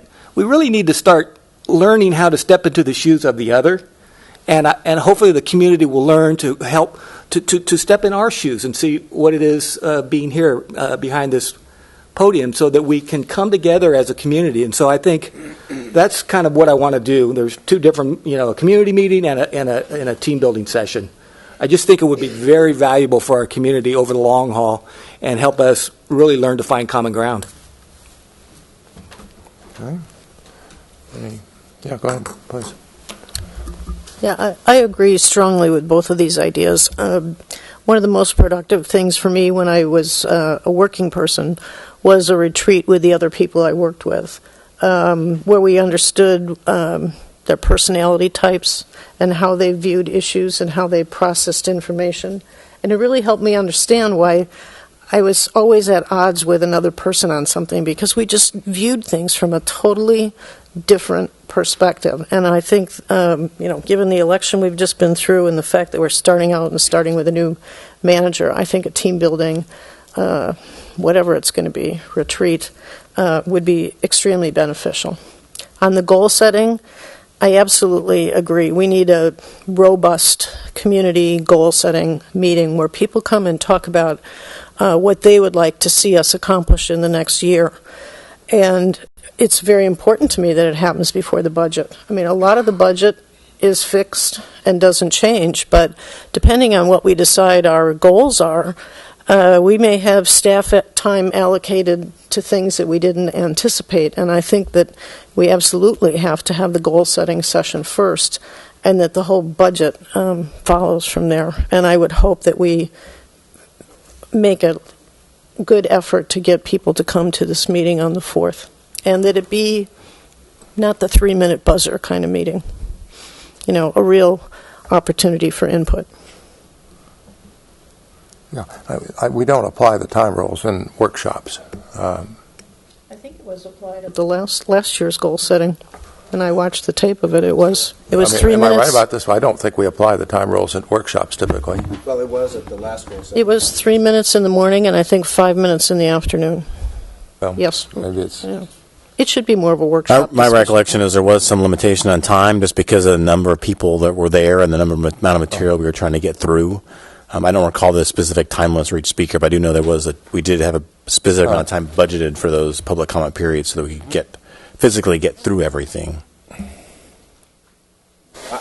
I'm all for both suggestions. I think the more communication, the better. I know how difficult it is being a citizen here, anywhere, and feeling like you're speaking. And just tonight was an example. We got to 3 minutes and somebody hadn't made their point. And so they had to walk away thinking, I don't know that my point got across. So finding a way, because we are all here together, and listening and learning is the only way we're gonna move forward and move forward together. So I'm all for it, both. Mr. White? I think it's a great suggestion. I mean, how we put it together, I think, is also important. So we're not just spinning our wheels and wasting our time. If we're going to do this, I'd really like to see that it be meaningful and not just I've been in a couple of workshops where it's, fill out a card, put it on the board, and at the end of the day, you scratch your head and say, what was that all about? So, if we're really going to do team building and have a public workshop, I think those would be wonderful things. I've been in some good ones and some not so good ones. And, it's kind of like we can all say we want to have the perfect, team building retreat. I think it's really going to depend upon our new interim city manager to help us put something together. I think from our interview with him, he might be the right guy to do it, to help us out and to steer us in the right direction. I'm for it. Well, let me make just a couple of practical comments here. We've got the February 4 goal-setting session, and clearly from what I'm hearing here, we perhaps need to think about how we can open it up a little bit more than we did last year. We have a lot of material, I'm sure, to get through, and maybe we're going to need another session beyond the goal-setting session where we have a real workshop first, which would be February 4, and then hear from at least some, or get an overview from the city as to its departmental needs on the 4th, but perhaps more detailed presentations if we can do it within a short period thereafter. I'm just concerned that a full day may not be enough if we really want to open it up to community comment and not impose time frames. That's just the practical side of it. With respect to a facilitated team building, I have no objection to that. I think it obviously has to comport with the Brown Act, so it has to be a public meeting as I see it. Am I right about this, Mr. Brown? Yes. And there would need to be a facilitator, and quite frankly, I don't quite see how we sequence this at this point in time. I agree with the Vice Mayor that unfortunately we got a little bit of a setback because we canceled last week's meeting, and we're put in a position where under California law you can't hire your interim city manager except at a regular meeting, meaning that got put over till next week, and so we get scrunched for time just as a practical matter as we look forward here. But these are certainly issues that all of us can and should meet with the interim city manager once he's on board and convey our thoughts and see how we can work on scheduling these things. And I know that the city clerk has also been thinking about a facilitator. And is that for the February 4 meeting? That is correct. So we will have a facilitator there as we listen to public discussion and try to sort through what our values are and where we're coming from, that kind of thing. But Councilmember Doring's also thinking about a further facilitated session. I'm sorry, I thought I was speaking right into it here. So, in any event, I don't know what more to say here. You want to take public comment? Oh, yeah, I'll take public comment, sure, of course. Yeah. Councilman Doring, I think that is one of the best suggestions I've heard in the last 2 or 3 years. I certainly think that we need a facilitator. I don't care if it runs more than one day. I think it should be done when the citizens of this town can participate.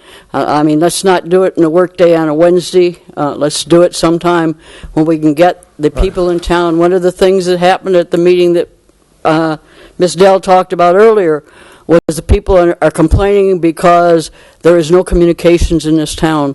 And I mentioned it, I think, at the last planning commission, if I recall correctly, and I really think that we need to start communicating. I think the citizens need to communicate with the citizens. I think we need to walk in your shoes, and you need to walk in our shoes. So I certainly would endorse this very strongly.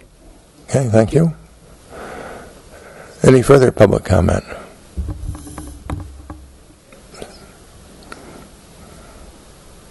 Just to clarify, Doug Barr, 2483 Sure. Mountain Road. Just to clarify, last year's goal-setting session was spent with staff needs primarily and with budget needs primarily.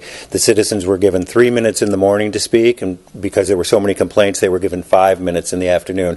It was an 8-hour session during the week, so during 8 hours, the citizens spoke for a total of 8 minutes apiece, and the staff talked to one another, and the council talked to one another for the rest of that time.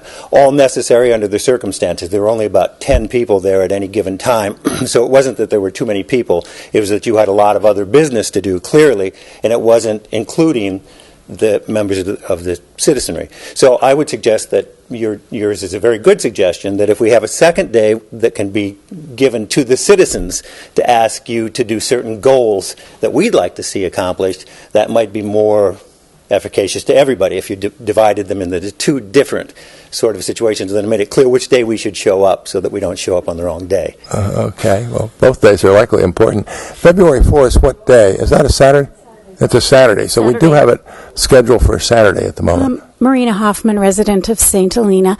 I love these ideas, and I think that we as the citizens don't want to feel that we are an inconvenience to the staff's purposes or any decisions. We really want to have a say We don't want to feel like, well, how are we going to fit it felt almost like, well, how are we going to fit their opinion in? So we kind of want to be in. We want to be heard. We've kind of had it. All right. Let's go, please. Ms. Manette. Just a quick comment. I think, kind of piggybacking on that, a lot of times when you do those posters, I've been in a lot of those meetings, and you feel like you get enthusiastic, and it's almost like you've been manipulated into, and then you never hear anything. So I think that there needs to be follow-up on all of these. There need to be follow-up on the meeting. What happened to the suggestions? Were any of them implemented? Why not? So it's kind of an ongoing thing. I see this as a kind of a new approach, and have an ongoing thing every month, every quarter, whatever. There needs to be follow-up to whatever these meetings are, so that people just don't feel like they've shot something out into space and then no one knows what happens to it. So. All right. Thank you. Any further public comment? Okay. I'll close public comment. Is there any further council discussion or? Yeah, I'm not sure if we're all on the same page here. I mean, my idea about the February 4th meeting is that it's not the staff presentation of what they need for the next year. That comes after. That the February 4th meeting, and maybe it only takes a half a day, is a true goal-setting session where we talk with the residents and they tell us what they think our priorities should be. We reflect on that. We come out with a list of goals for the city for the year, which isn't purely about managing staff time. It's about what we want to do. Yountville does it. Calistoga does it. We need to get up to that level of overall priorities for the city and have some consensus about it. And in a large respect, that'll drive some of the non-discretionary or discretionary items in our budget.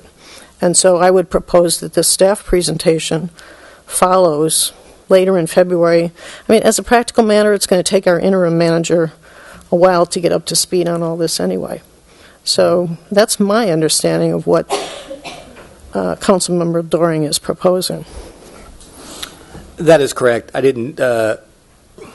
Yes, that is correct. Okay. Basically, keep it short.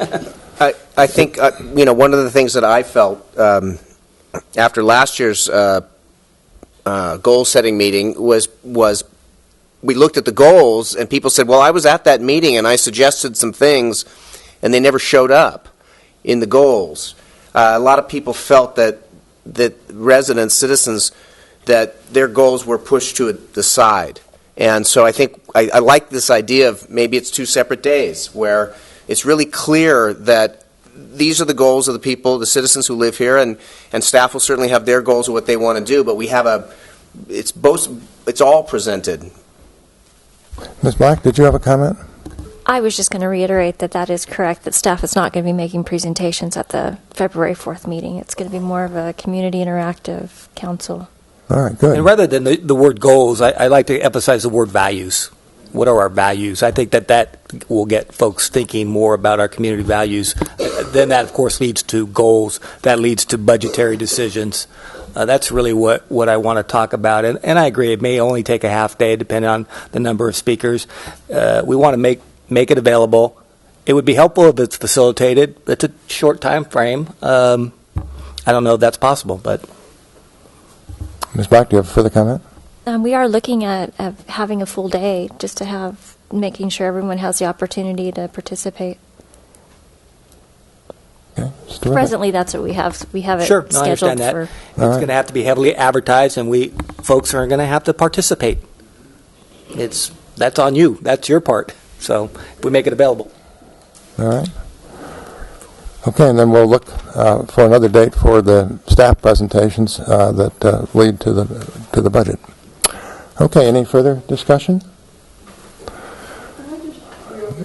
And I think we've moved on, Ms. Dell, at this point. Let's go on to... I'm wondering, Mayor, if it would be beneficial to the council to have this on the next agenda so that we can have a sense of what is going to be happening on February 4th. I'm still a little unclear. It would be nice to get it let the staff think about it for a while, let us all think about it, then come back on the 24th and make, maybe we've already given enough direction, but I'm not real clear about what is going to be happening on the 4th. It may be important to have the interim city manager in place prior to another agenda item to discuss this without the presence of the city attorney. And maybe the 4th is premature. I don't know. Yeah.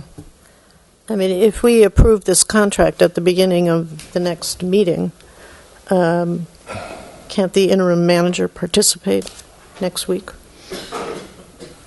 I'm not sure what his as far as I schedule know, is. our former manager is now employed somewhere else. I'm not sure what his schedule is, so go ahead. I'm not sure. Are you asking whether legally? Just as a certainly the practical manager. matter, if the first item on our agenda is the approval of the new contract, I think that the manager can start whenever the effective date of the agreement allows that to happen. I think a practical question is, would your interim manager be prepared to meaningfully weigh in on those issues? And that would be something I think I would defer to you on. Right. well, I'd like to give him the opportunity to if he's at the next meeting and appointed. I think it'd be a good idea to discuss it further. Okay. All right. We'll put something on the agenda for next week that says further discussion of February 4 goal setting session. It may well be that he's not going to be in a position to have much comment, but he can tell us that too. And it's not clear that he'll be there that day. It may be that he plans to come the next day. So. I believe he's planning to attend, Mr. Mayor. Pardon? He's planning to attend. He's planning to attend? Okay, terrific. Okay, good. All right, let's go on to the next item. Why don't we take a 5-minute break before we go on to the next item, give everybody a chance to stretch his or her legs.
I lost Jeff.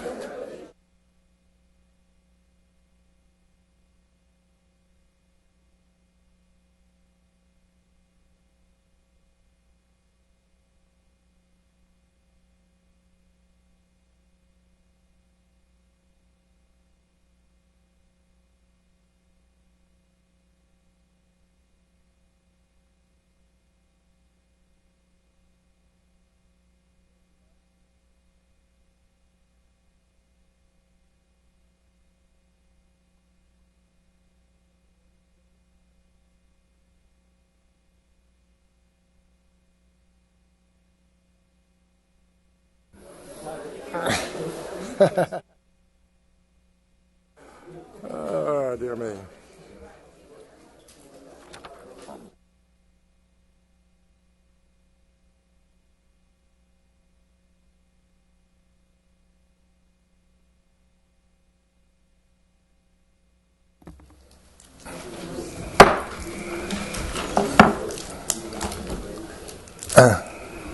Can we come to order, please?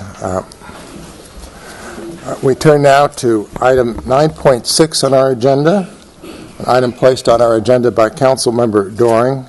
Council discussion and direction regarding overview and exploration of financing mechanisms and alternatives for water and wastewater capital improvements, including potential use of grants, loans, bonds, and general fund monies, and exploration with Hansford Economic Consulting for a potential reallocation of costs to residential and industrial users to rectify any perceived inequities.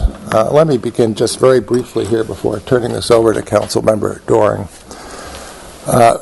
This is a most painful and difficult subject. The need for substantial increases on both the water and wastewater side was clear to me from basically the moment I became mayor more than 2 years ago. An awful lot of time, study, and expense has gone into the rate study. We also convened an ad hoc revenue committee with 2 sessions that talked about the issues that were involved, issues where we had some discretion. The City Council had 2 sessions last fall, one on September 27, one on November 29. The September 27 session was a critical session because it was there the City Council unanimously put in process the Section 218 process, and on the 29th then we formally approved the rate increases. These were not easy votes by the Council. As I saw it then, as I see it today, the issues were thoroughly vetted. And it's very clear, and there's no denying it, that our enterprises are in very serious difficulty. And to my way of thinking, at least in the short term, and I'm sad to say I think likely in the long term as well, we will in fact need these rate increases. But having said that, let me turn it over to Mr. Doring since he placed this on the agenda. Well, thank you for that great introduction. Well, it's sobering, and I understand the mayor's position, and to a certain degree, I agree with it. My hope is to give our staff enough time to put together a presentation on the financing issues, to really drill in deeper on these are the needs that we have on the wastewater side and the sewer side, and to come up with a presentation, an explanation, an educational process for all of us to understand how are all of these various items going to be financed. Now, if you read the study, there is a fair amount of information in there already, but apparently, and I'm one of them, I do not fully understand how we are going to finance all of the different infrastructure items, and we have a lot of them, and they're very expensive. And I think it's important for the community to understand what is the plan. What are the options? Where are we going in terms of grants, state revolving fund loans, bonds, all of those things, so that the community has a better understanding of where we are and what we plan to do. And I know it's sort of an evolving process, and that we don't have documents right in front of us to go out to bid on these kinds of things, but we need to learn more about it. And in that process, I'm hoping to generate some more creativity, some more input, and really to give the council and the community an idea of what we are doing with with the rate increases and with the funds that we do have. We need to have a better understanding there. I asked at one point to have an editorial in the newspaper, and because of the turnover of the city manager, we never got to that point where there would be a fuller explanation of the financing mechanisms that are available. Folks have raised the potential for all kinds of ideas, including various bond structures. I do not have enough expertise myself, and it may be down the road where we're going to have to retain someone who has more expertise than all of us have. But at least we can start, with a basic understanding of what it is we're going to do. And then I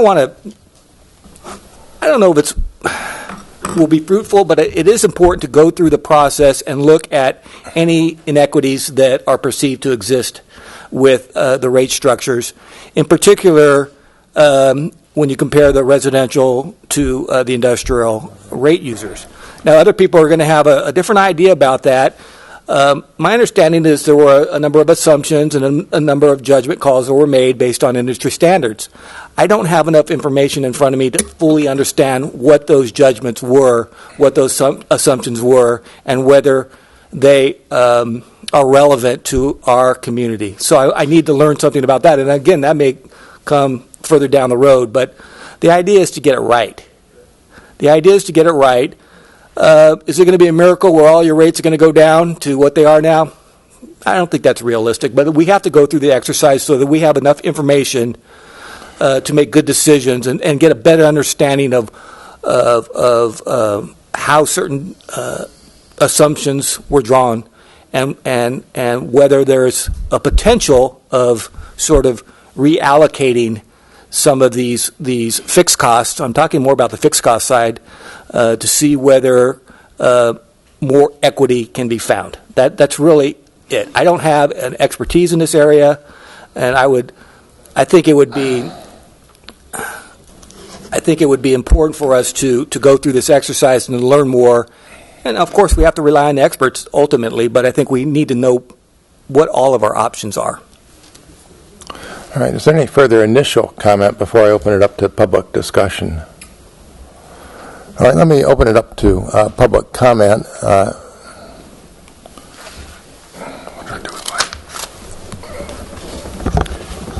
Jay Green, 1516 Oak Avenue, and I apologize that I'm up here for the third time this evening. Talking too much as usual, and I just allowed myself to be sucked in on the earlier discussions. Anyway, I don't think I'm going to make friends with what I have to say tonight, and I will be brief. This is a personal story because I was as unhappy, if not more so, as unhappy on November 29th as many of you here in the room are, with what I perceived to be the manner of the council decision making. And I expressed myself that evening and in the newspaper, as well as many of you will remember. And then I did, later in December and up to this time in January, I did what I should have done last summer and last fall, which is to say, do my homework. And this is where I'm not going to make friends, as all of us should have done last fall and into the winter as these discussions were going forward. So as Mayor Galbraith has said, there were numerous opportunities for public input. Excuse me, I'm speaking. Please. Numerous opportunities for public input. And I wasn't there, I confess. So I don't know how many people took advantage of that. So I am after having done my homework, I am satisfied that the council has wrestled, the previous council, by 5-0, wrestled with a very vexatious question, perhaps the most vexatious thing that is certainly in my ken here in the 30-plus years I've lived in town, the most vexatious problem that has come before the council. And it's not that the council members who voted 5-0 for these plans, these proposals, were delinquent in their thinking, derelict in their actions, or ignorant of what they were doing. These are our fellow citizens. They studied the issue with great assiduity, with great responsibility, and they took a decision. And I believe they took the right decision. There are two aspects of, finally, and I'll finish up with these 2 points. Number one, if the city made any errors or by prudence made some assumptions that later prove too dire or too severe, there is an ability to go back and redo the rates at a lower level if some of those presumptions prove to be false, or not false, but too dire. Secondly, I would urge people not to retrench, review history on this matter. We all know that there is a large amount of making up for past decisions that were not taken by council members, not this council, not even the previous council, but councils going back decades who failed in their duty to keep up with maintenance, and has caused a lot of the reasons why we have to do catch-up on this. So let's not rehash history on this. We don't need to do it. Mr. Belt suggested we do it. Can you finish up, Mr. Green, please? I'm finishing up, sir. Mr. Belt suggested we go back years and years. I say that would be a foolish exercise. What's done is done, and we have to deal with the problems that we have right now. Thank you. Thank you. Mr. Belt?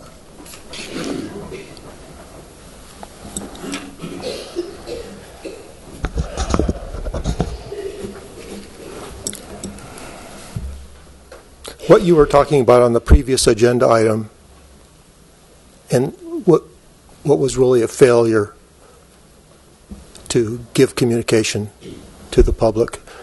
Mr. Galbraith, you said in the introduction to Mr. Doring, you said that you felt that you gave adequate public opportunity to address these rates. That is so far from being the truth, I couldn't disagree with you more. If you go back on the August 4th meeting, there wasn't any discussion at all about how much the rates were going to be.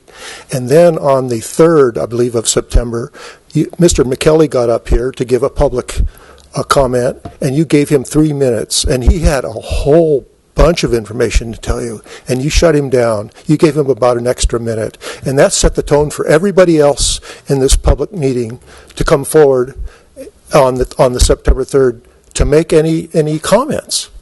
This is exactly the type of problem that we have that we talked about earlier. When I want to give you, I want to get an answer from you.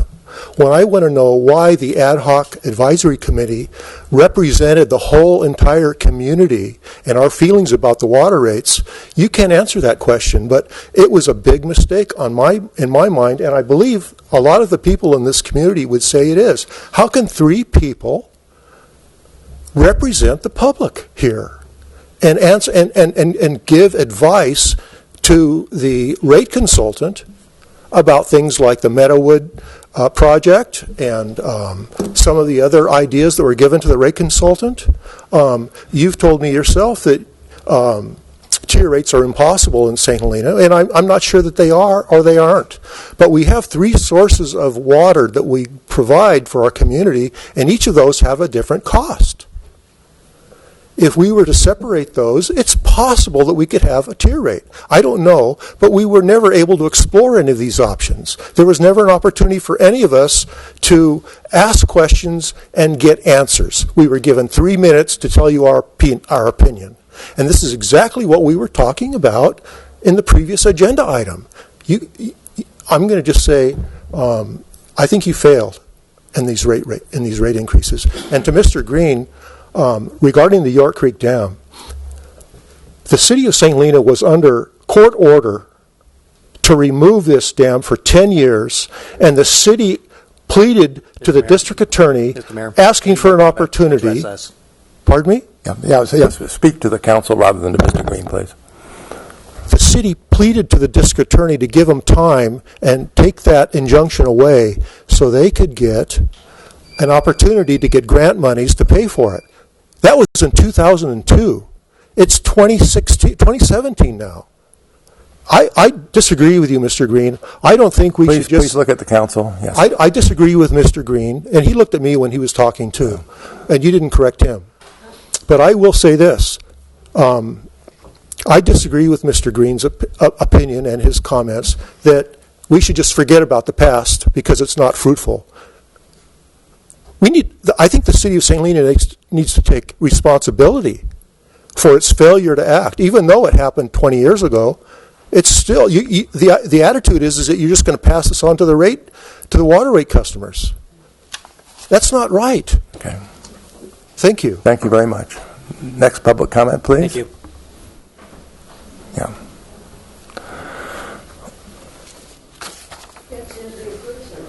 Lana Ivanov, 1533 Pine Street. I had no intention of speaking tonight, but I did want to applaud Mr. Doring on agendizing this. But I just want to say, if he doesn't get this and he's confused about things, what do you think we feel like? We are so confused by facts and figures and numbers and charts and long letters from the mayor saying this is why this is happening. You need to listen to what the people are saying. We're confused. We want answers, and we're not getting them. We're being shut down. To get up here and have to speak for 3 minutes and then not have any input back. I'm sitting here tonight wondering if Mr. Belt's request to have something agendized is going to be agendized. I don't know how that works. It would be nice to have somebody say, we'll take that under consideration, we'll let you know in 3 weeks. No, that's not going to happen. It's really, really frustrating. Thank you. Thank you. Yes. Hi, Jan Flynn, Redondo Court, St. Helena. I want to thank Mr. Doring and the council for entertaining this on the agenda. I expressed my opinion as well in the newspaper with a letter to the editor after the November 29th meeting. So I'm really pleased to see the council wrestling with this issue, and I applaud you for doing so. I know that you are under pressures that we in the public don't necessarily see. I also know that we don't all have the full picture. But that's not to say that we are suggesting or think it's a good idea for you to continue to defer capital improvement projects or defer decisions that have, the practice of which has gotten us where we are today. I don't think this is a zero-sum proposition.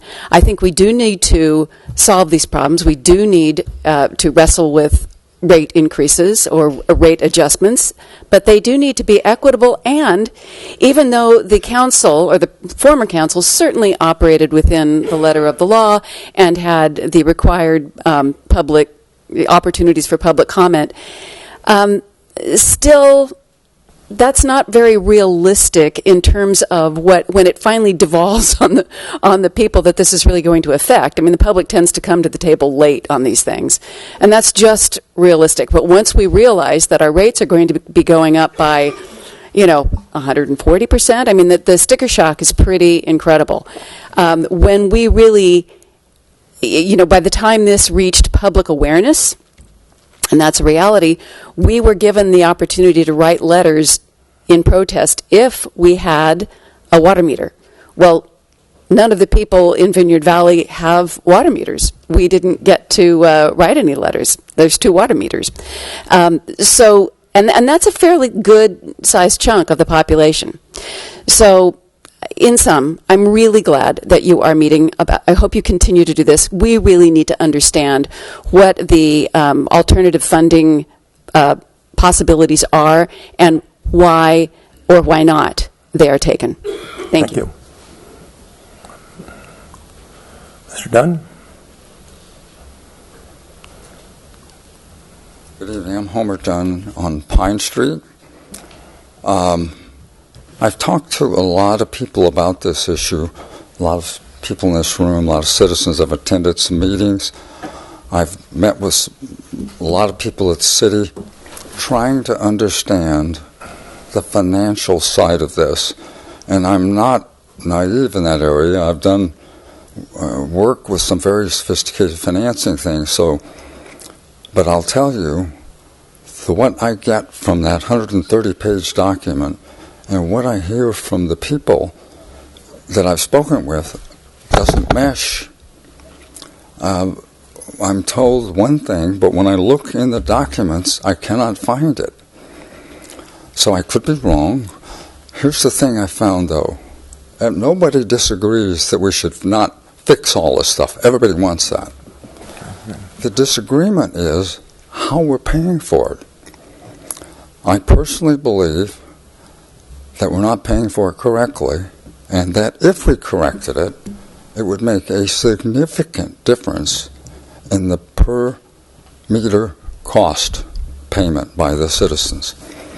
I would like to piggyback on your suggestion. Instead of having a committee just of the city employees, have 3 or 4 people from the group who's questioning these numbers participate in that. So when you come back, you don't just have the city saying it again, you have this group and the city saying it. And I would like to suggest 2 people. Tom Vince, for one, he's an engineer and has been through these kind of fundings on projects multiple times. And the other gentleman is Dale Grossman, who's done a lot of public financings on Wall Street, understands those numbers extremely well.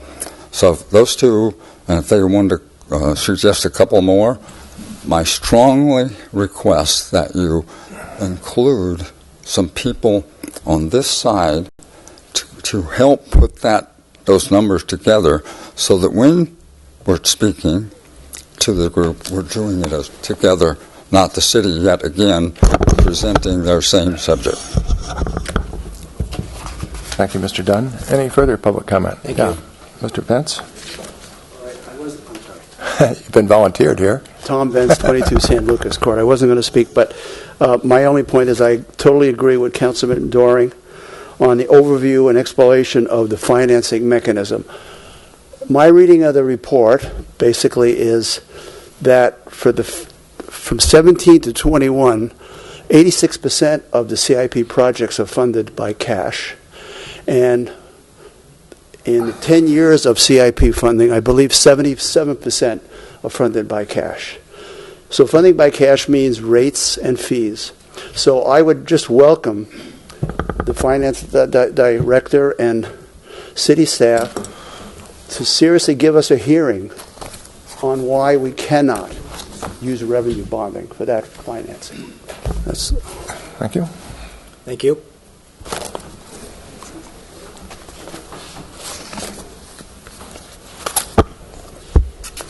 Once again, for the 3rd time, Pat Dell. Yeah. You know, we're really sorry that, well, Jeff and Mary, not you, but the rest of you got stuck with this mess. We're really, really sorry. But that doesn't make it okay to make us pay for it. We understand that you have to do these capital improvement projects. I'm curious, Mr. Palmer, whether or not the things that have to be done at the wastewater treatment plant are included in the capital improvement project budget. It's unclear, and so if you could give me an answer to that later, I'd appreciate it. Please look at what I handed you earlier. So, some of the things that are in that, I don't want you to just ignore it.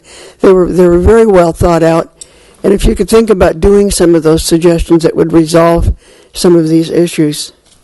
I want to thank Councilman Doring very much for bringing up this issue and the way in which he brought it up.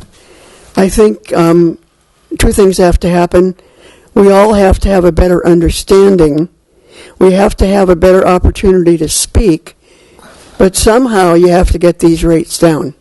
I understand you have to pay for it, but you have to do it in a manner that enables these rates to go down some. The wineries are a huge issue. I had no idea how many big outside the city limits wineries that we provide water to until Mayor Galbraith wrote a letter to one Lois Bacciuello, which he gave permission for the whole city to read. And in that letter, he lists the very, very large wineries that we provide water to. Those people make a huge profit, and they get to write off a good deal of their water expenses on their income tax. And so why is it that we would let them have lower rates, and yet those of us who can't afford to pay for it, you're asking us to pay for it? Yeah, it is too dire. It's too dire to us. And as far as the ad hoc committee, it was not representative of the city at all. I think you knew that, and that's one of the reasons that people are unhappy. Okay. Any further public comment? I'm going to kick myself for doing this, but I'm going to do it anyway. Okay. I appreciated what Councilmember Doring said when he mentioned that he didn't quite understand the discrepancy. Financially, unless I'm misquoting you, didn't understand the discrepancy between the businesses and the residents. And I don't either. But when I heard that, I was wondering how many other people on the council did, and I was wondering, how can you vote for something if you don't understand that kind of thing? And that's where perhaps this hasn't been vetted as much as it could be. And I think that's part of what is being said here. So, okay, thank you. Any further public comment?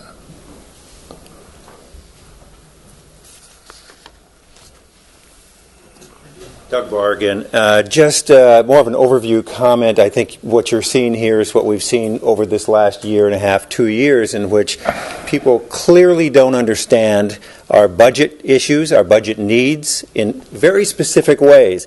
If you read the CIP, on one page it says that the Las Alcobas will generate $1.2 million, and at the ad hoc committee meetings which we sat through it was going to be $900,000. The reality is that it's more like $250,000 for the first couple of years.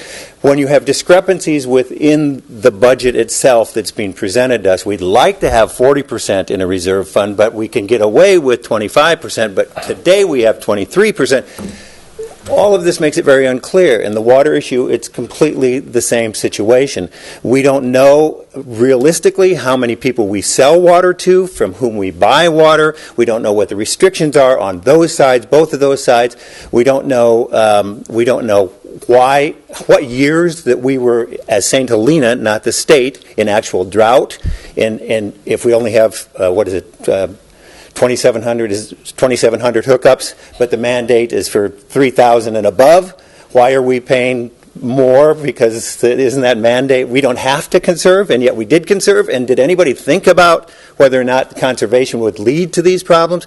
All of these things are up in the air, and it's up to you guys to communicate that to us. And there's nothing more galling than hearing from the city council. Where were you 10 years ago when we started talking about the general plan? If you weren't there in 2006, why are you asking now? You should have been there then. Where were you on the 27th instead of the 29th? Well, everybody was advertised that the 29th was the date of the vote. We should show up on the 29th. It's incumbent upon the city council to generate the information to the people who are working all day, every day. And it's not the job that they've signed up for, to read every single document and to know every single detail. It's really up to you guys to communicate it to us in simple, honest, straight-ahead ways with no agendas.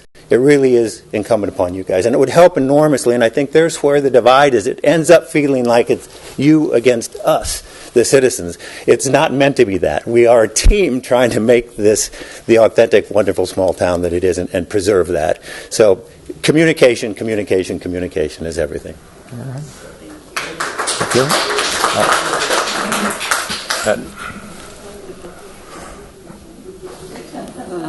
I spent the last couple of days going back and looking at the year agendas from August 6th up until the 22nd, and then I couldn't find anything before August 6th, but I'm sure it's because Cindy has her new thing up there. So I need to go back and I guess listen to some of the things. However, I would like to say that almost all the things on the agenda that were approved with regards to the water and the wastewater were on the consent calendar. Now, I have not had time to go back and listen to the council meetings for all those dates, but there was only one item between the 6th of August and the 22nd of October that was not on the consent calendar, and I'm not sure. I'm not sure how many people read the consent calendar, and I know that most of the people don't understand how to get your packets and be able to read your staff reports. So I think that should be considered also. Thank you. Thank you. Any further public comment? Okay, let me close the public comment and see what and whether direction we wish to provide to staff. Let me begin perhaps with a comment about the Ad Hoc Revenue Committee. We went through an application process. We got a number of applicants, and the appointments were made.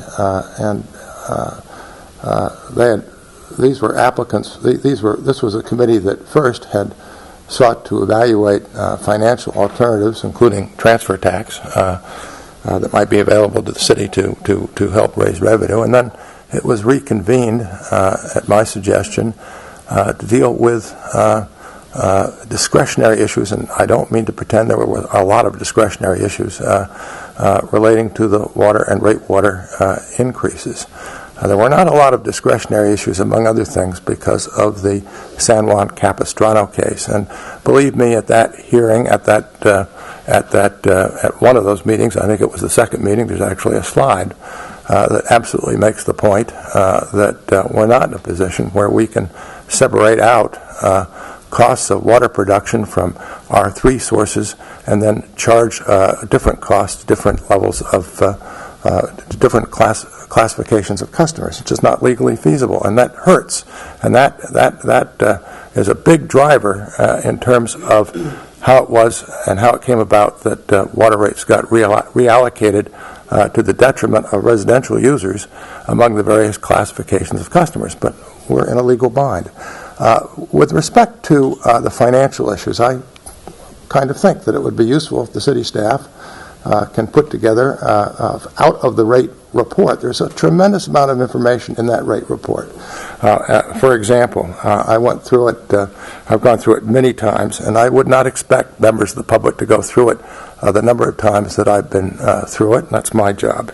But, for example, with respect to capital improvements, by my total, which includes the $7.5 million Phase 1 sewer improvements that Ms. Dell was asking Mr. Palmer about, the hope is that we can, in fact, fund these items through state loans, through its revolving fund program. It's by far and away the cheapest way to go. And as I go through the report, we're looking at using both grants and bond proceeds and some cash to deal with that excuse me.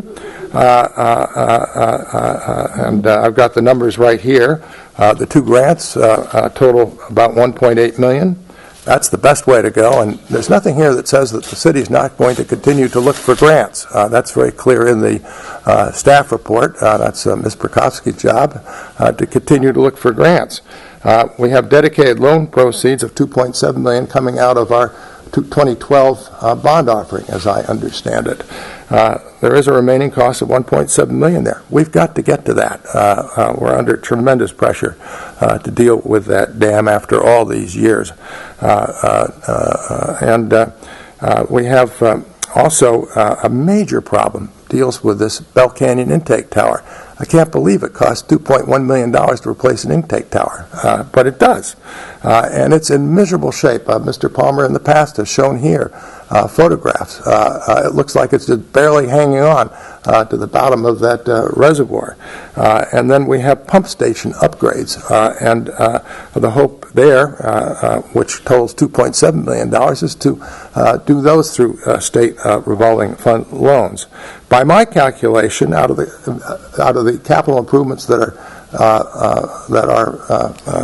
ahead of us in the next 5 years, the hope is, at least at the moment, that we can get about $15 million out of loans and the grant that I just mentioned.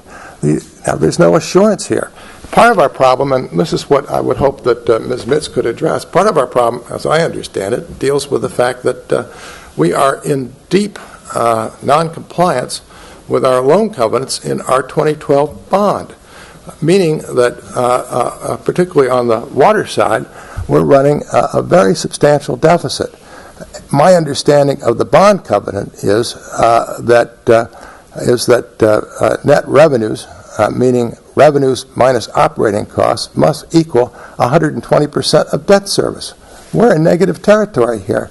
That affects, unless we pull ourselves out of it, it will affect whether we can borrow. And even if we could borrow, and the consultant was pretty clear that until we pull ourselves out of this, we're not going to have much luck borrowing, it would affect the interest rate that we could get. And the higher the interest rate, the bigger the burden over a long period of time on the ratepayers.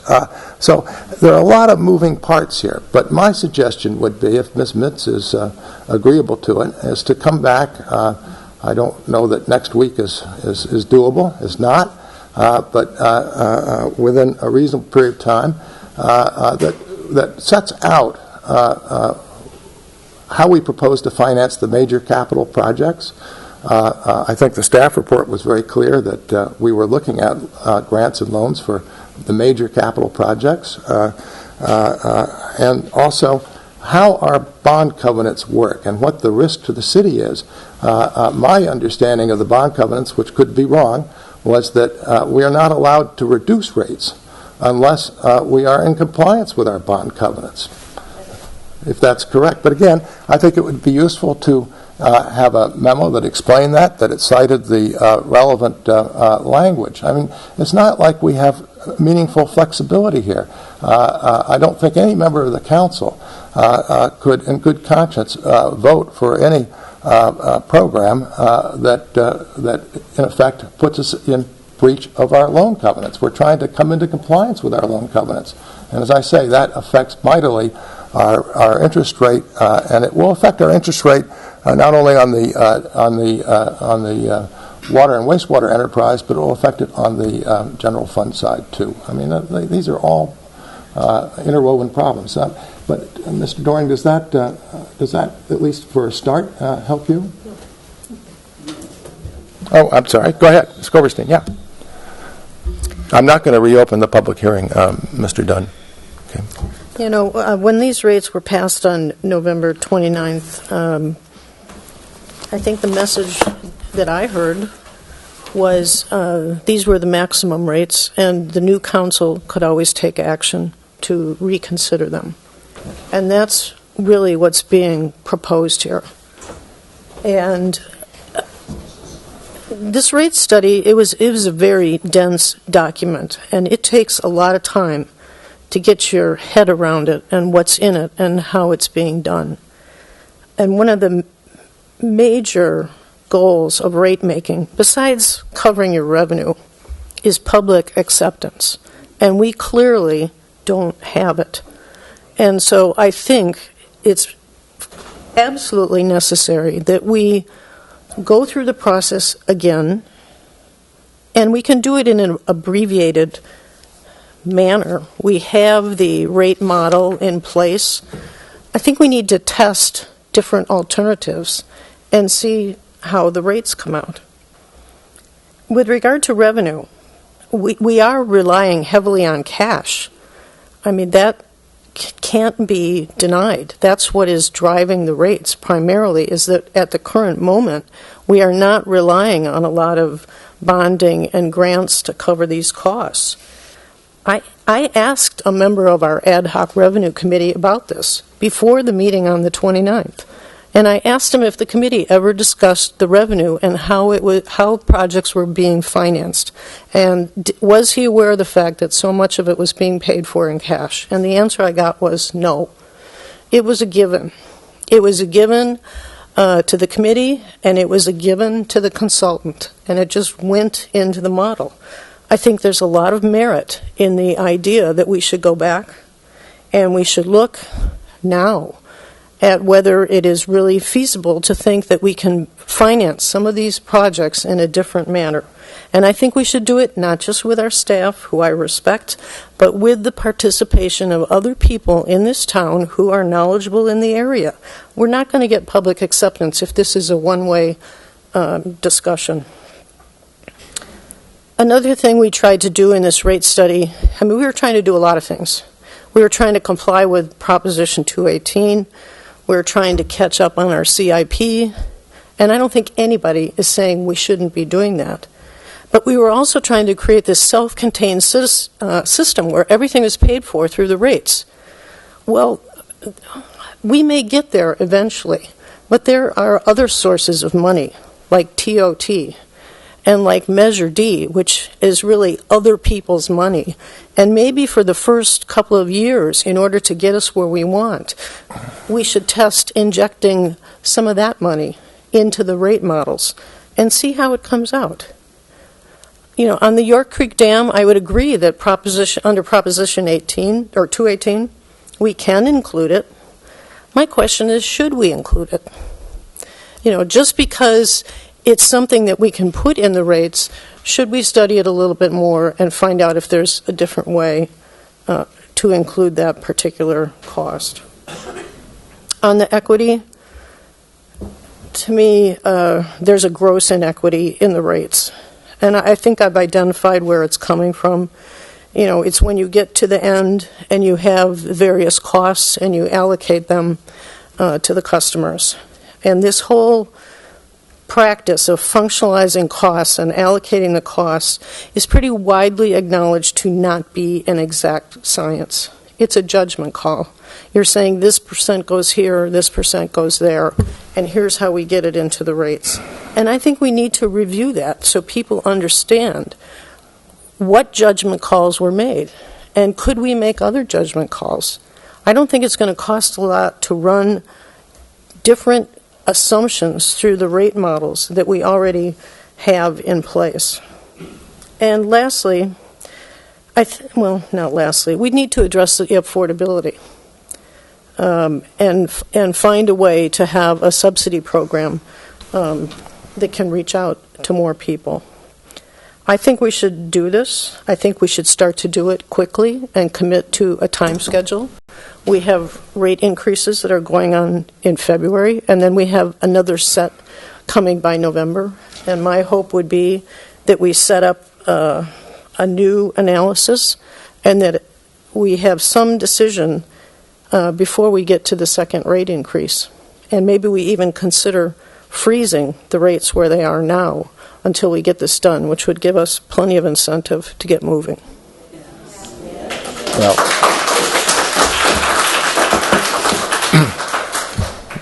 Mr. Ellsworth? I concur that we should freeze the rates at before, pre-November 29th. I feel the public was grossly underserved by this exercise. I went to the ad hoc committee. I was interrupted when I spoke. When I was given my 3 minutes, I was interrupted. I didn't get a clear sense of what they were discussing, and I feel like I'm pretty well informed. I don't feel the public understood what was happening. I'm going to say something now that probably not going to be too popular, but I'm going to say it. Not popular up here. But when the drought restrictions came in 2015, it was said that water suppliers with under 3,000 connections must either reduce water by 25% or restrict outdoor irrigation to no more than 2 days per week. Now, the mayor has said that, because we purchase water from Napa, we're bound by the larger restrictions. I don't know that I agree with that. However, it's irrelevant to what I'm going to say. When the state said that water suppliers under 3,000 connections had the choice of cutting 25% or restricting outdoor irrigation, the state understood that this is what could happen to a water enterprise, a smaller water enterprise. So they gave the town the choice. When I looked at the staff report from April 28, 2015, when they implemented the drought restrictions and pounded the drum for 25%, in fiscal impact, it said, the city will incur additional minor costs associated with additional enforcement. Violations of this ordinance are punishable by a fine of up to $500 per each day in which the violation occurs, blah, blah, blah. It did not recognize that by cutting 25% of our use, we would cut 25% of our income. That should have been part of the discussion then, particularly since in 2014, when we already started making cuts, and we were told then in the fiscal impact that it wouldn't do, there was, minor costs. Somebody should have recognized, somebody on the council or the staff should have recognized that by cutting 25% of our use would cut 25% of our income, and the discussion should have happened then. And we should have been having this discussion then, talking about bonding, talking about alternatives, talking about options, instead of letting this thing go down to a point where we say we're desperate when we didn't have to be there. So I'm furious at the way our citizens were treated. Furious. With that, I will say that I believe we need to freeze the rates at the pre-November 29th rates and analyze everything in our water system, everything, and do the best job that we can, bending over backwards to serve the citizens that elected us. All right. Mr. White.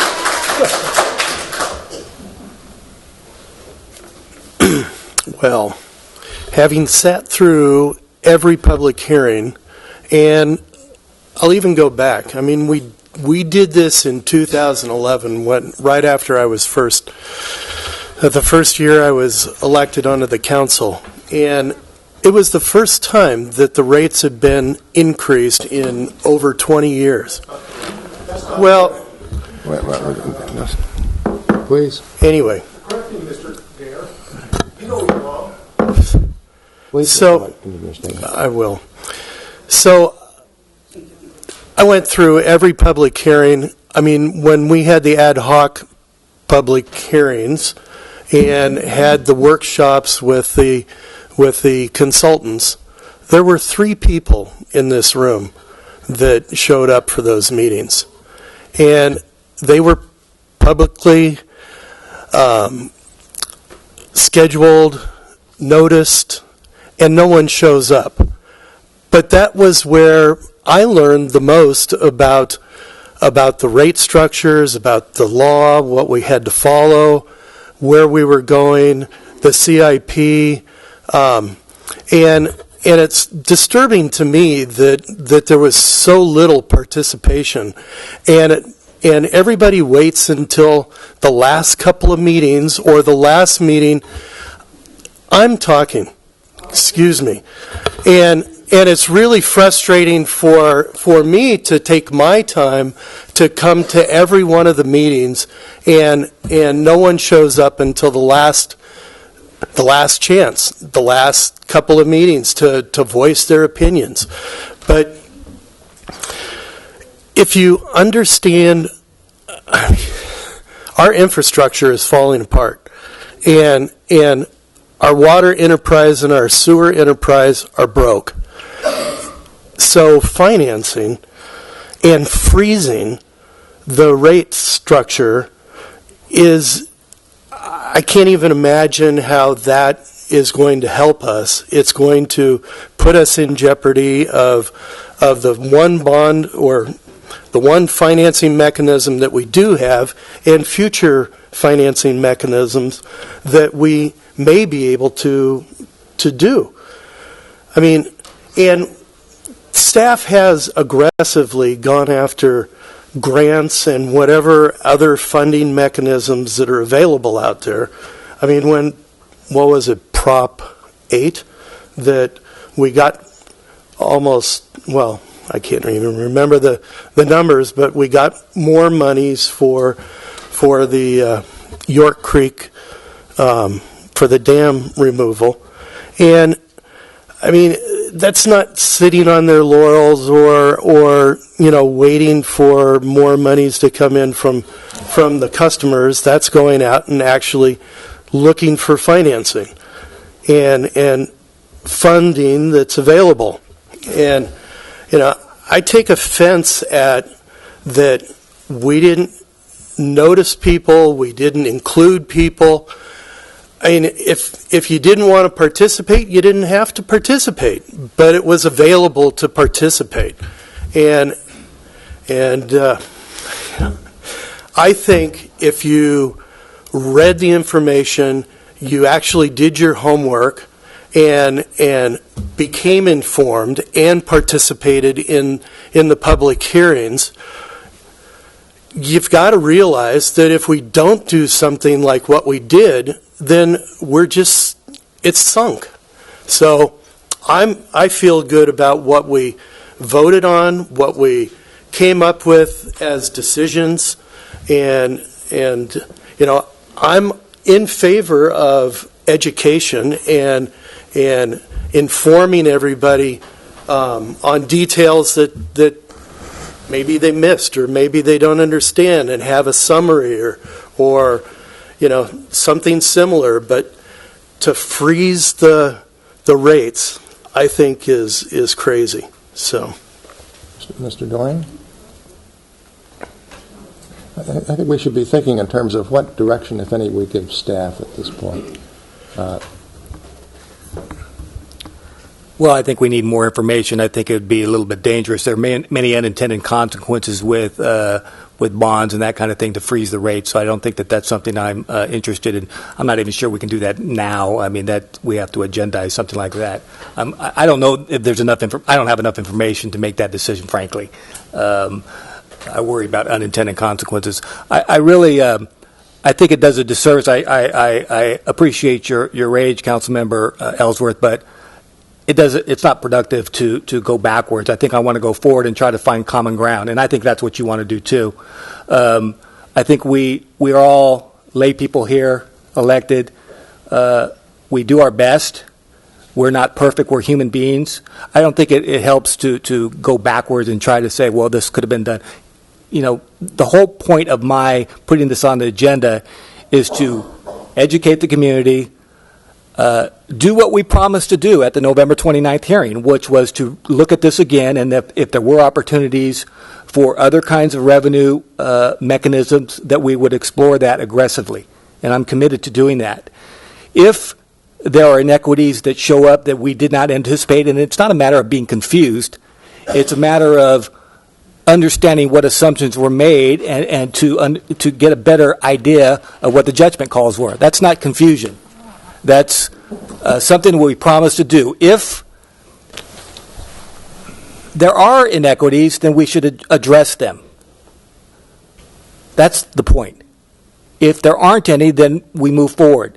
But, I think folks have, I hope folks are not expecting that this is going to be the miracle. Folks came here and saw that on the agenda. We're simply doing what we promised to do on the 29th, was to revisit these items and to see whether we can make some adjustments on an equity basis. And so that's all I want to do. We need more information. We need to move forward. If there's information from the city and citizens have particular expertise, share it with us. Share it with our staff. We'll move forward. I think this whole pointing fingers, I think this is devolving a little bit with the dialogue from council to members of the community. I understand the frustration, but let's maintain cordiality, and let's all be on the same team. Let's be civil to one another and try to find solutions together.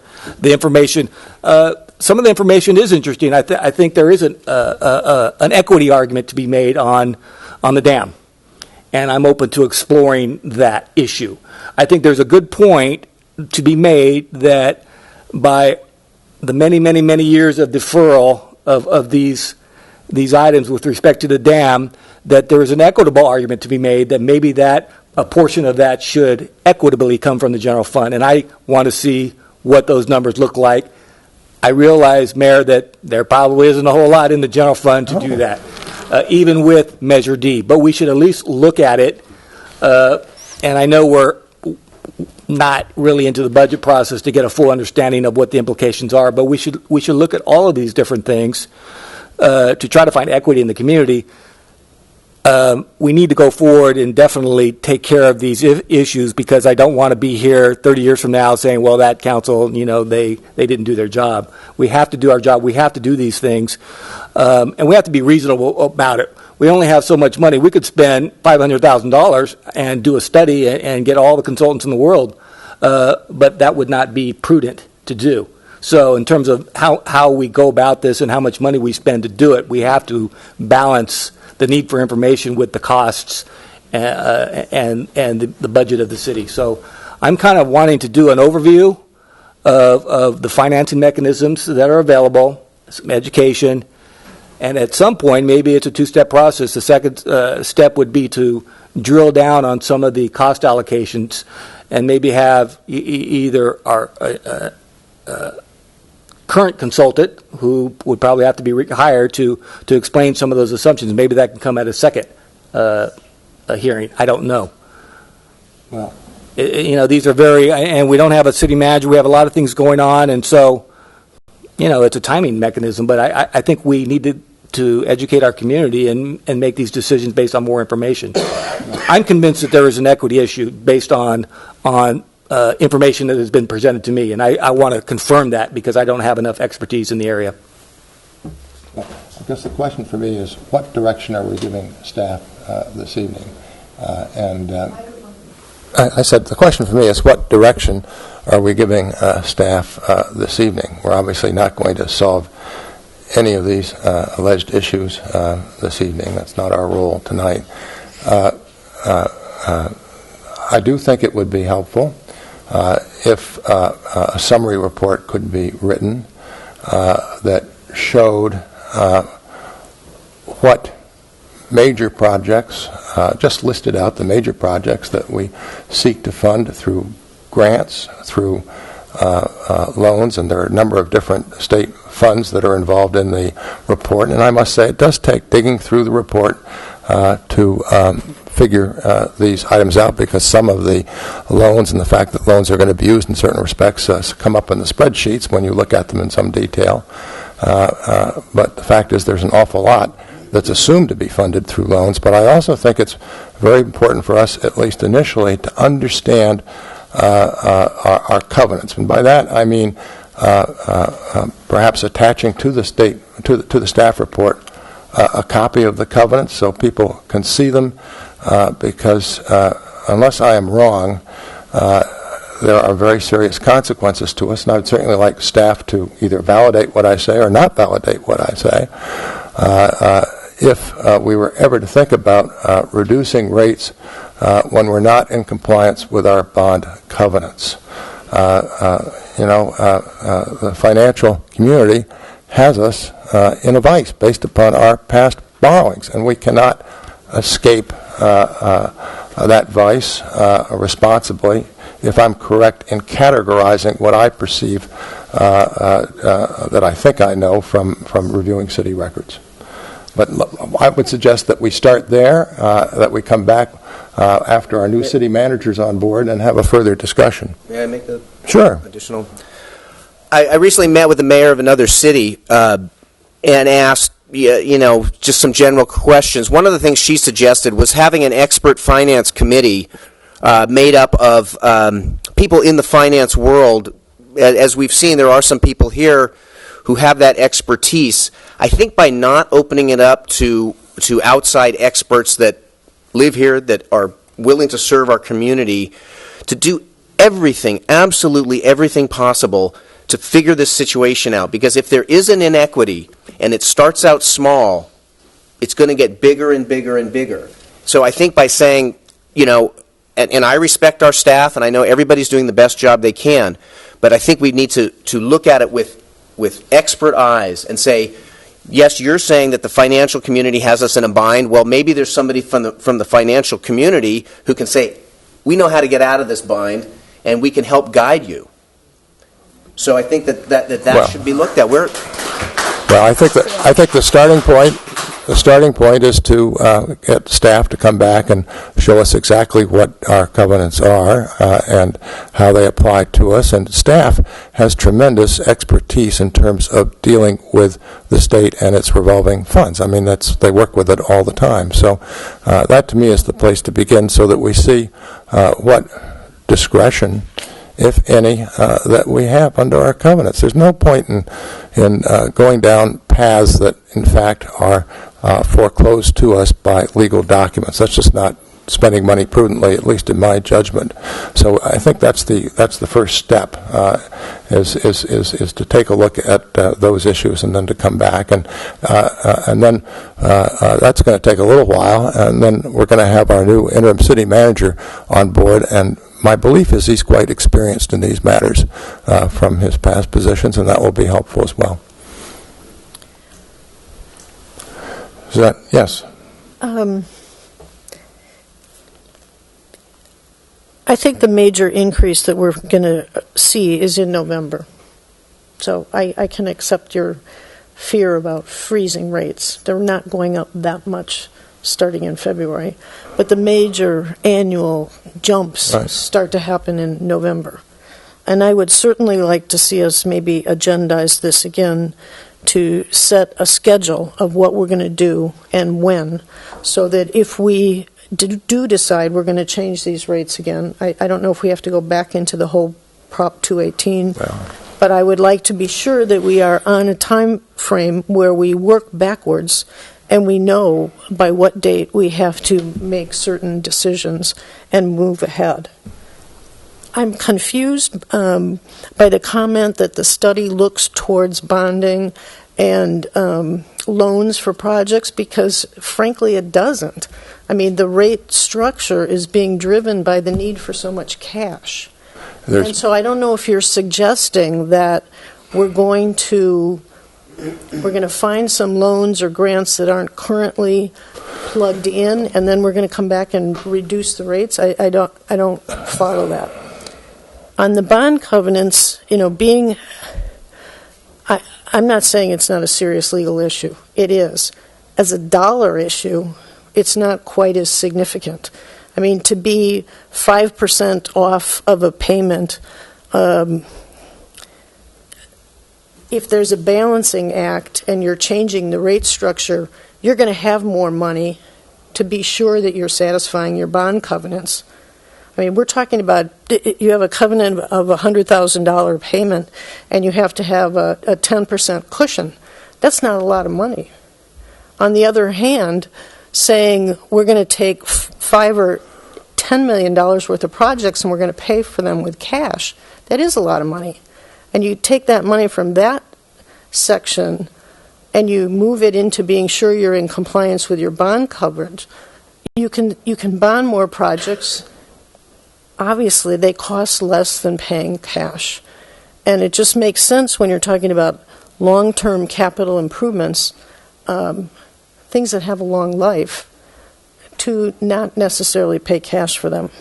But I've talked a lot. I think we need to have a schedule. We need to understand, if we were to change something, what are our benchmark dates by which we need to do things.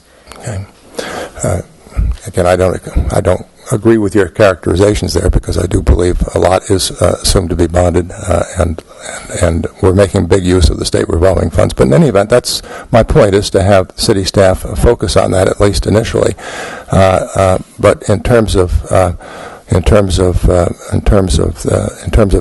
reevaluating the rates if it's possible, then my suggestion would be that once the new interim city manager comes on board, that we have a discussion with him at that point and see where we head. That's where I'm headed at the moment, and then we give Ms. Mitz at least a little initial direction so that we all have a clear understanding, which I think can come out from city staff with respect to the loan covenants and also with respect to what in the rate study is assumed to be financed through grants, which I believe is the York Creek Dam, about $1.7 million, and through loans. The big ticket item, the single largest ticket item there is $7.5 million, dealing with the Phase 1 sewer, and that's all assumed to be coming out of a clean water fund from the state. So there's a lot in there that I think staff can summarize for us that will help with the public education process, and then at some point with the new city manager and what further we can do and how we should proceed. We're going to need an analysis of what's feasible, what the costs are, and whether it's really worth it. So that's my view of it at the moment. If council's accepting of it, I think that's at least a start. Is that something doable for you, Ms. Mitz? Yes, definitely not by next council meeting because the staff reports are due on Friday, so it's physically not possible. Realistically, it's probably going to be the second meeting in February before I can gather the information. I'd have to work with Public Works Director Palmer on the projects. Okay, very good. All right, I think we provided staff with direction, and with that, assuming there's no further business, I'll adjourn the meeting. Thank you very much, everybody, for attending. These are tough discussions. Okay.